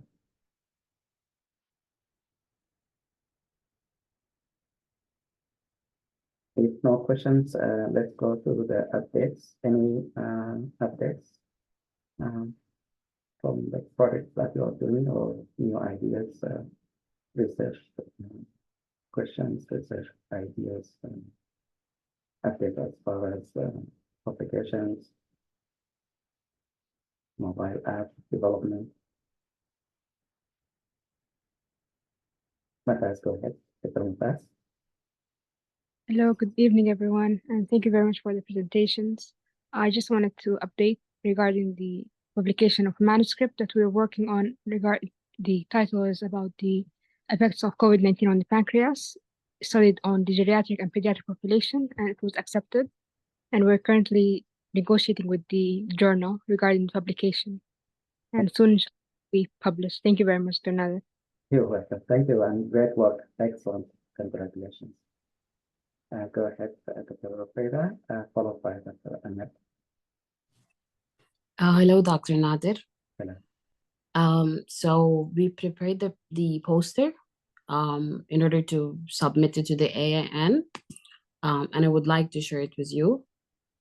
Sounds good. All right, let me share my screen. Okay. Oh, sorry, I have to give you the permission.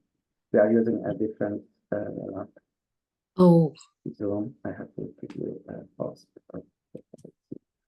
okay. All right.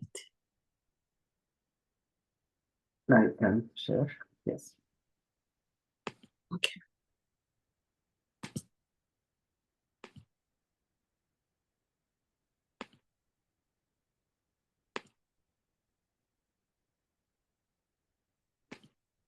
Can you see my screen? Okay. So this is the poster that we are to submit to the AIN. So the research, like based on their guidelines, we started with the background. So the COVID-19 pandemic has been affecting millions globally. Beside other presentations of the long COVID, evidence shows that persistent cognitive impact imposing further clinical and psychosocial challenges. With regard to the objective, the primary outcome of this study aimed to investigate the evidence of neurocognitive symptoms observed in COVID-19 patients. The secondary outcome is to explore the underlying pathophysiological mechanisms. With regard to the methodology, a systematic review that followed the preferred reporting items for the systematic reviews and meta-analysis, or PRISMA, was followed. A comprehensive search in electronic database using Google, Scholar, and PubMed from 2022 to 2023 was conducted. So with regard to the results, I am not sure if you can see here. So out of the initial 435 studies, 111 studies investigating the neurocognitive impact of COVID-19 and its pathophysiology were examined. Several neurocognitive symptoms were reported, namely executive dysfunction, memory loss, attention deficit, fatigue, anxiety, and delirium, and processing speed delay. Other symptoms were also identified. The exact pathophysiological mechanisms behind the COVID-19 effect is not clear. However, the review collected evidence that suggests several potential mechanisms. The virus may enter the central nervous system through the olfactory nerve, vascular endothelial cells, or immune cells, breaking the blood-brain barrier by binding to the angiotensin converting enzyme 2 receptor. Once in the brain, the virus can cause direct and indirect damage through various mechanisms. These include direct replications, immune-related inflammation involving cytokines such as IL-6, TNF-alpha, and interleukin-1 beta, The review yielded that the combination of the inflammation, immune dysregulation, vascular changes, low oxygen level, brain hypermetabolism, neurotransmitter imbalances, and oxidative stress with amyloid deposits are responsible for the neurocognitive implication. Interestingly, many studies showed that the cognitive impact correlate with the disease severity and psychiatric manifestations. Also, the studies emphasized the role of neuroimaging, such as 18F FDG PET scans or positron emission tomography scans in understanding of the neurocognitive effects. Going to conclusion, okay, I'm sorry. So the neurocognitive sequelae of the COVID-19 are well documented. Although several hypotheses on the mechanisms has been published, more data is needed for the extended impact of the COVID-19, including the use of validated cognitive tests before and after the infections.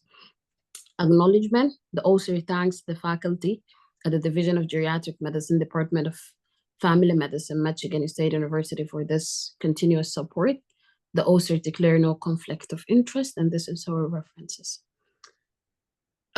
So also we do in the results section, we still have like a bar chart that's in which we're gonna reflect the frequency of the neurocognitive symptoms that happens.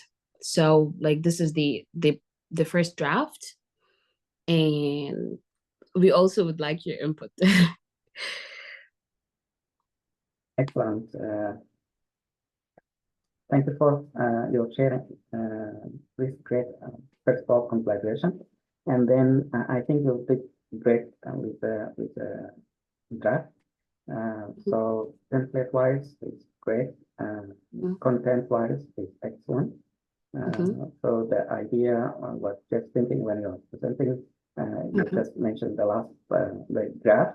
So if you have the graph in one part, but also if you want to add maybe a diagram where you were talking about the positive mechanism, IL-6 and so forth, maybe you can put just like an arrow 6 and so forth, something like to illustrate the idea. So it's just not only the text, but more the reference list is kind of long. What I would suggest to do is maybe only these 3, and the rest you can put your email and contact. So if people are interested in the rest of the references, then you provide them with the whole process or the whole list of references or additional information if it's not there. Great. Usually you can add a barcode or a code where they can just scan it. And if you know how to do that. No. So I'm going to share it with you here. Okay. Okay. So I'm gonna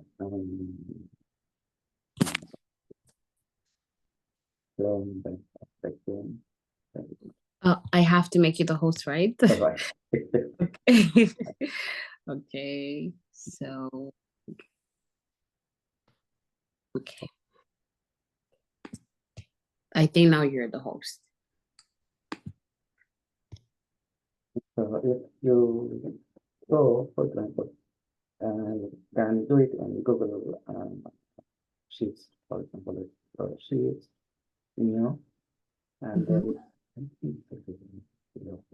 equation or something. But let's say do your navigation, for example, and then they can put your email, whatever.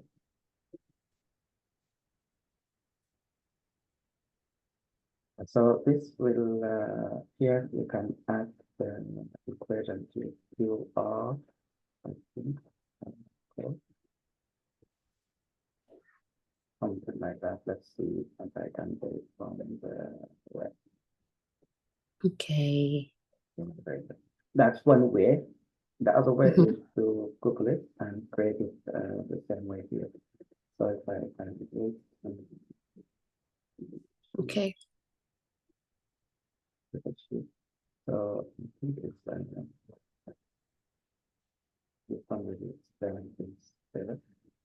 okay.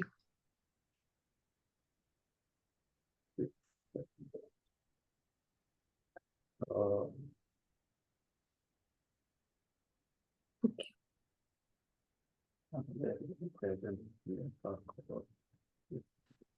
It will come like this. So I got. Mhm. this is the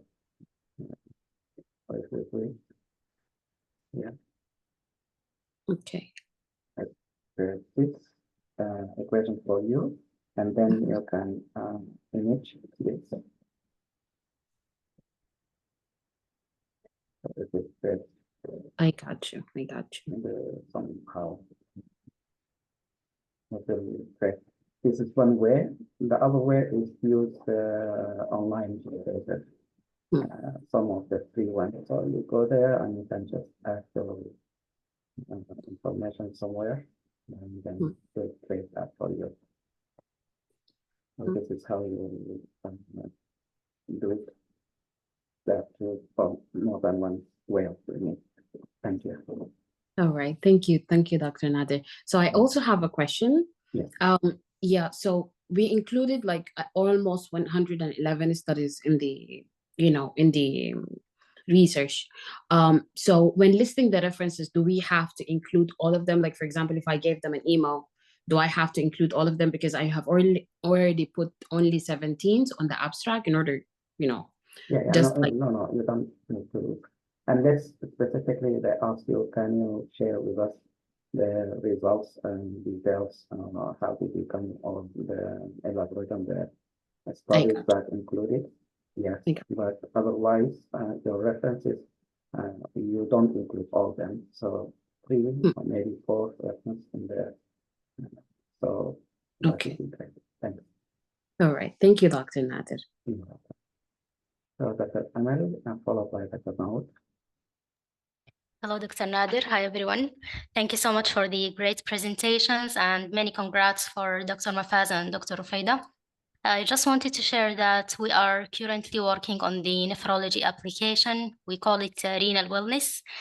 So we have made a good progression so far, but because this application has many data, so it might take some time.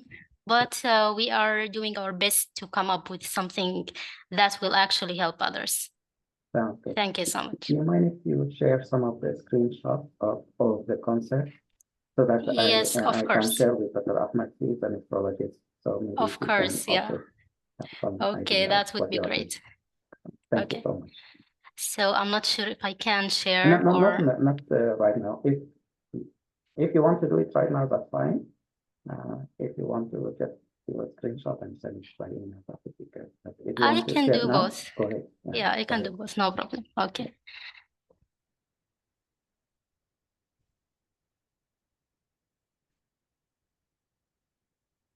I don't think I can share, maybe because, yeah. I have to give you the permission. Okay.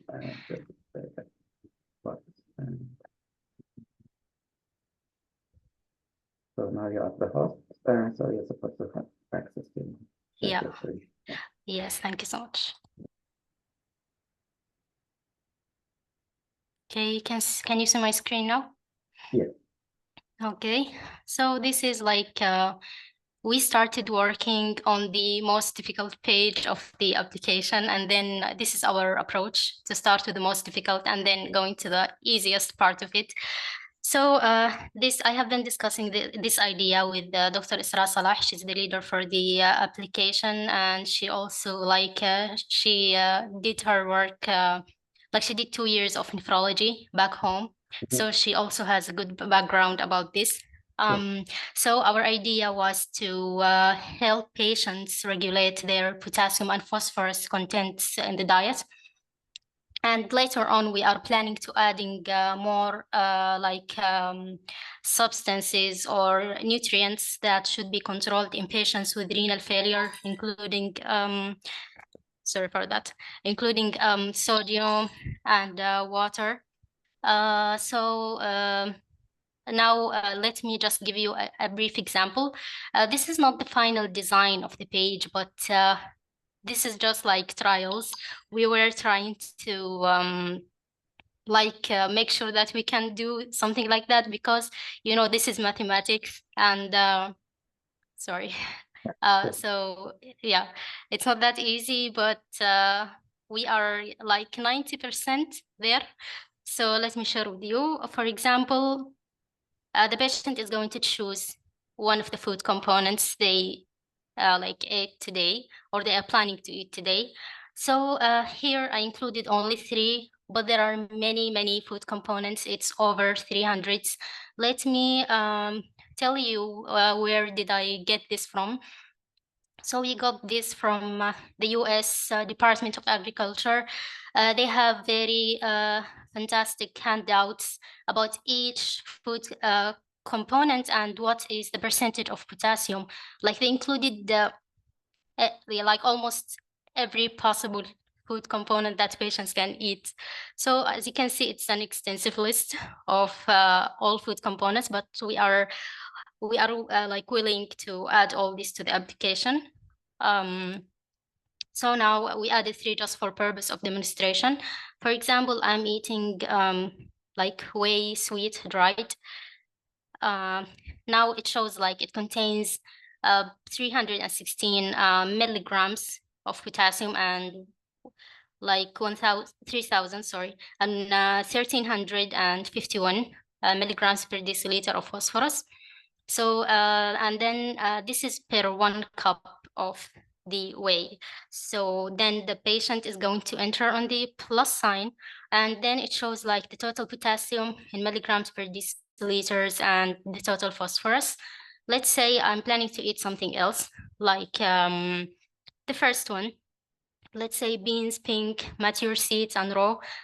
This is the way that is written on the handout. I'm not sure if this way is simple or complicated, but these all words refer to the beans. So it's a pink beans, it's a mature seeds beans, and it's a raw beans, but it's written like in this way. So if I chose this, it also shows the potassium and phosphorus components. And given that I chose the previous one, which is the whey, and I'm now going to add the other one. So if I place the add or press on the add button, you can see that the number of potassium or milligrams increased and phosphorus increased. Okay, let's say that I added the beans by mistake. I'm not going to have beans today. I can subtract this by pressing on the minus sign, and you can see it shows the original first number. So like this acts like a calculator, but it has like it has mistakes that's like we couldn't figure out. There are some challenges here, but hopefully by next week we will solve these problems. And as I said, this is the most difficult part of it. If we are able to like get done with this, the rest of the application can be done in maybe 2 days. Yeah, that's what I wanted to share, and thank you so much. I need your feedback. Thank you so much. This excellent. Thanks for sharing. So I think you hit it the halfway. That's the excellent approach. The second part, I think, after you're collecting all the raw material as far as conversion and is the user approach, or you are here, for example, clicking plus sign or minus sign, so remove or add the component. So the background will be done by the calculation, adding and subtraction and so forth. But for the user, I think the total number, the potassium, or the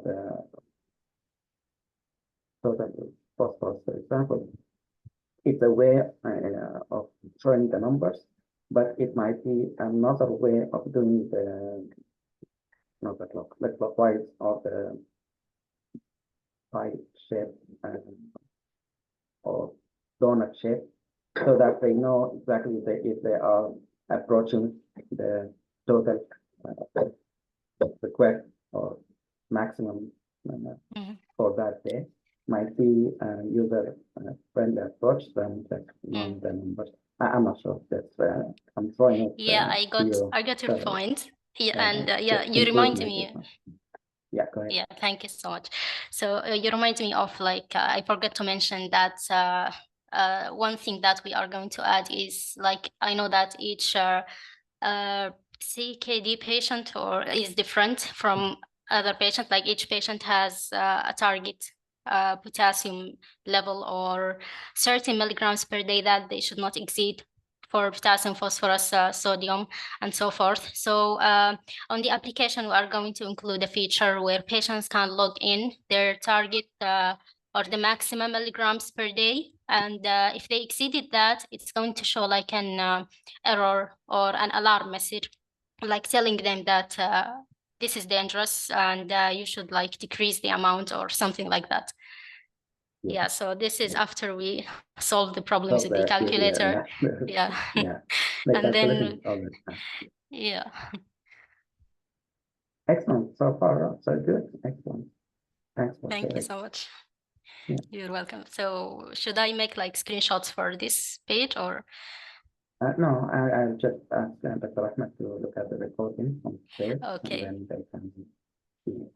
I'll give him your email so in case he wants to chat with you or the team as far as if there is any other details that can be included. Or so we have the idea of the concept of the mobile app, but we need to also look at the application for the user. And in this case, the patient is kidney problem, but we need also input from the consultant, and if there is any patients who are working in this to see how they do that. Most of the time, these are older patients, so if the concept of the user interface is simple, they can use it.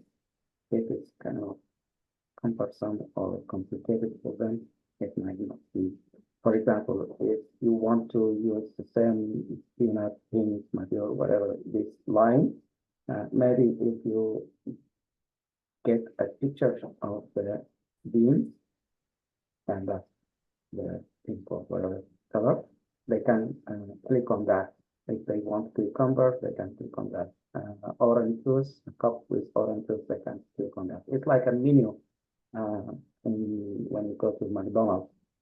They show you the sandwich, and underneath there is a fish sandwich or something. The text might not be as good for the user as a big picture with a sandwich of fish, something like that, or ice cream, if that makes sense.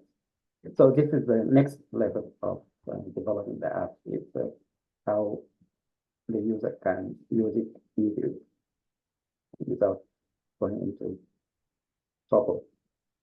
Yeah, so I got your point. Yeah, this is a great point. And yes, the most important feature of any application is to be like user friendly. So we are going to make sure that we use like more images than text. Yeah. That's good. Great. Excellent. Thank you for sharing. You're welcome, Dr. Nader. Thank you so much for your help. You're welcome. Go ahead, Dr. Noura. Hi, everyone. Can you hear me? Yes. First, I would like to congratulate Dr. Amal for the nice app development project that she's doing. And I would also like to congratulate Dr. Nafisa and Rufida. I have just a few tips for Dr. Fida, who is going to present a poster. My first tip is just try to include as less writing or text in your poster as you can, so that it will give you more room to talk out of your knowledge rather than continuously referring back to the poster during the poster presentation. And my tip number 2 is most posters, they require at least to include one graph or one picture. So sometimes if your poster is qualitative, it's very hard to come up with an idea how to put a graph. But just be creative and put something like in the middle of the poster, so that when people pass by, that will give them a good like catch point or attention, so that they will talk to you or they will discuss with you about your poster. That's my second tip. My third tip is about the QR code. There is an easier way of doing that in Canva. I don't know if you are familiar with it. You can do it within 1 to 2 minutes. All you gotta do is just subscribe for free, and there is a button within the Canva application where you can create your QR code and you can attach whatever document you have through Google Sheet or Google Documents. And my last advice is during poster presentation, the committee, they always do some random pick of poster and they will ask you, or they will kind of give you a feedback on your poster presentation. And from my experience that I've seen, it just most of the time, they pick up poster presentation who have more pictures or more graphs. So if they like your poster, they will award you the #1 prize or the first prize for the poster presentation. Even if they don't like your poster, they usually offer a position in the conference, such as vice chairman for research or advisor for a research, or every year attendee for a research, where plane ticket, hotel, and operating expenses are paid. So try to kind of like redo your poster in such a way that random physician or random researcher who is attending that conference will be more interested to ask you more questions. So just try to put one picture or one graph or possibly two in the middle of your poster, one. And secondly, try to reduce the number of word count in your poster, but increase the size so that people who are like maybe 6 or 7 or 10 feet away from you will have like the interest to come and talk to you. And the last advice or kind of tip is just, regardless of where you are in your status of application, try to make as much as you can good network with people who are attending at the poster. Don't be shy, don't be afraid. State your name, where you are, and where your goals are. Just aim probably for 15 to 20 new people to connect at that conference. So that's my only tip I have for Dr. Rufeda. And once again, congratulations to Dr. Amal and Dr. Nafisa. Thank you, Dr. Noura. Thank you very much. Thank you so much, Dr. Noura, for your tips, and also congratulations to you, Dr. Noura. He presented at the NASDAQ conference meeting, and as he was just mentioning, they offer him some position to be one of the meeting. Can you explain that, Dr. Noura? So the way how the conferences work is just the usual offering, like 1 year. It's not, I wouldn't call it a position, but it will give you more access and more loopholes to the conference and to the way how conferences are run. So most of us in this group are ING, unless you have a primary objective of becoming exclusively a researcher. That would be a good idea for you. But the way how I see it, just at some point we're going to need a research to kind of like make our CV look good. At the same time, also you need connection with people who are in the same field. So when I did a presentation for a poster, and I was trying to make as much as I can new friends and new network. So there was a position called a trainee committee, where they train you how to arrange conferences, how to arrange paper, how to decide which paper are good for poster presentation and for research presentation. And also, while being offered that position, you get to know maybe 50 or 60 new researchers over a period of a year. And they will also give you like a free access to most of the portals within that research committee. So even though my primary objective is not to be exclusively a researcher, but it will give you like that extra flexibility to connect to people. And at the same time, let's say from this group, if people want to present their research or their conference next year, then they can refer back to me and they will have like an easy route of going there. So it's a win-win for everyone. That's why I was just trying to give to Dr. Faida the tip that regardless whether even if you match this year or if you don't match this year, it's a great opportunity. This is not the time where you have to be shy or you have to be with your comfort zone. Because the way I see it, just most of us IMG, we do a lot, but we talk less. And the international medical graduates, that's the problem most of us that we have. And unfortunately, the graduates here from the US, they can do good job, but they are very good at like projecting or advertising the product. So I come across people who did like a little bit of work, but they were good enough to kind of advertise themselves in a better way as compared to me. So even though the position might be a bridge between residency and research, and I like it, it's also a good way of like connecting yourself in a different direction to reach your ultimate goal. Thank you. Thank you once again, Dr. Mahmoud, for sharing your experience and with your endeavors. Any other comments, questions, updates?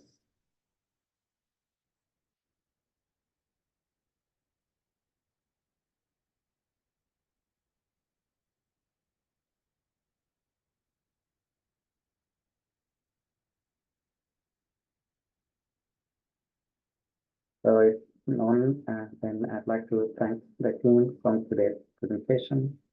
And thank you so much, Nafisa, for moderating the meeting. Thank you all attendees for joining.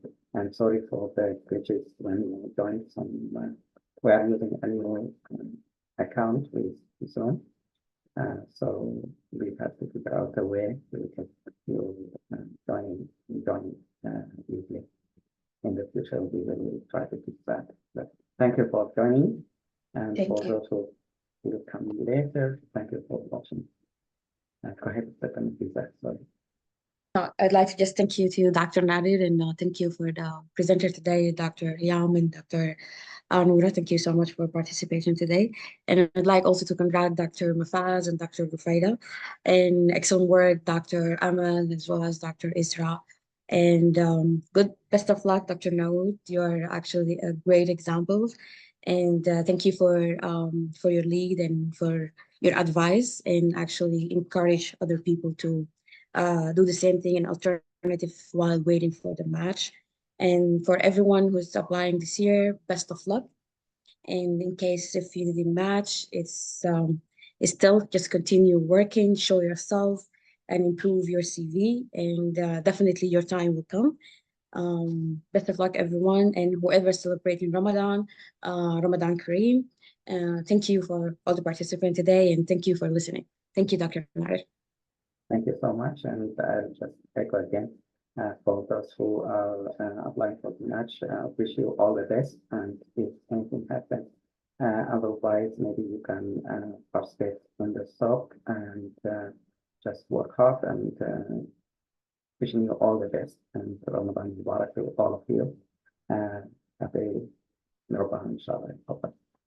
So, see you next week. If you have questions, please email me, contact me, WhatsApp or email, text or call. I'd be happy to answer you. Thank you, everyone, and have a wonderful day or night. Assalamu alaikum.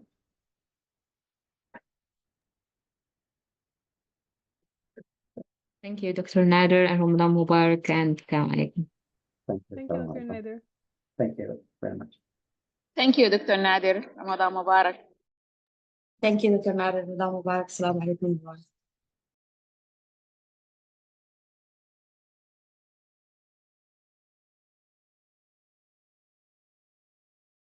Thank you, Dr. Nadir.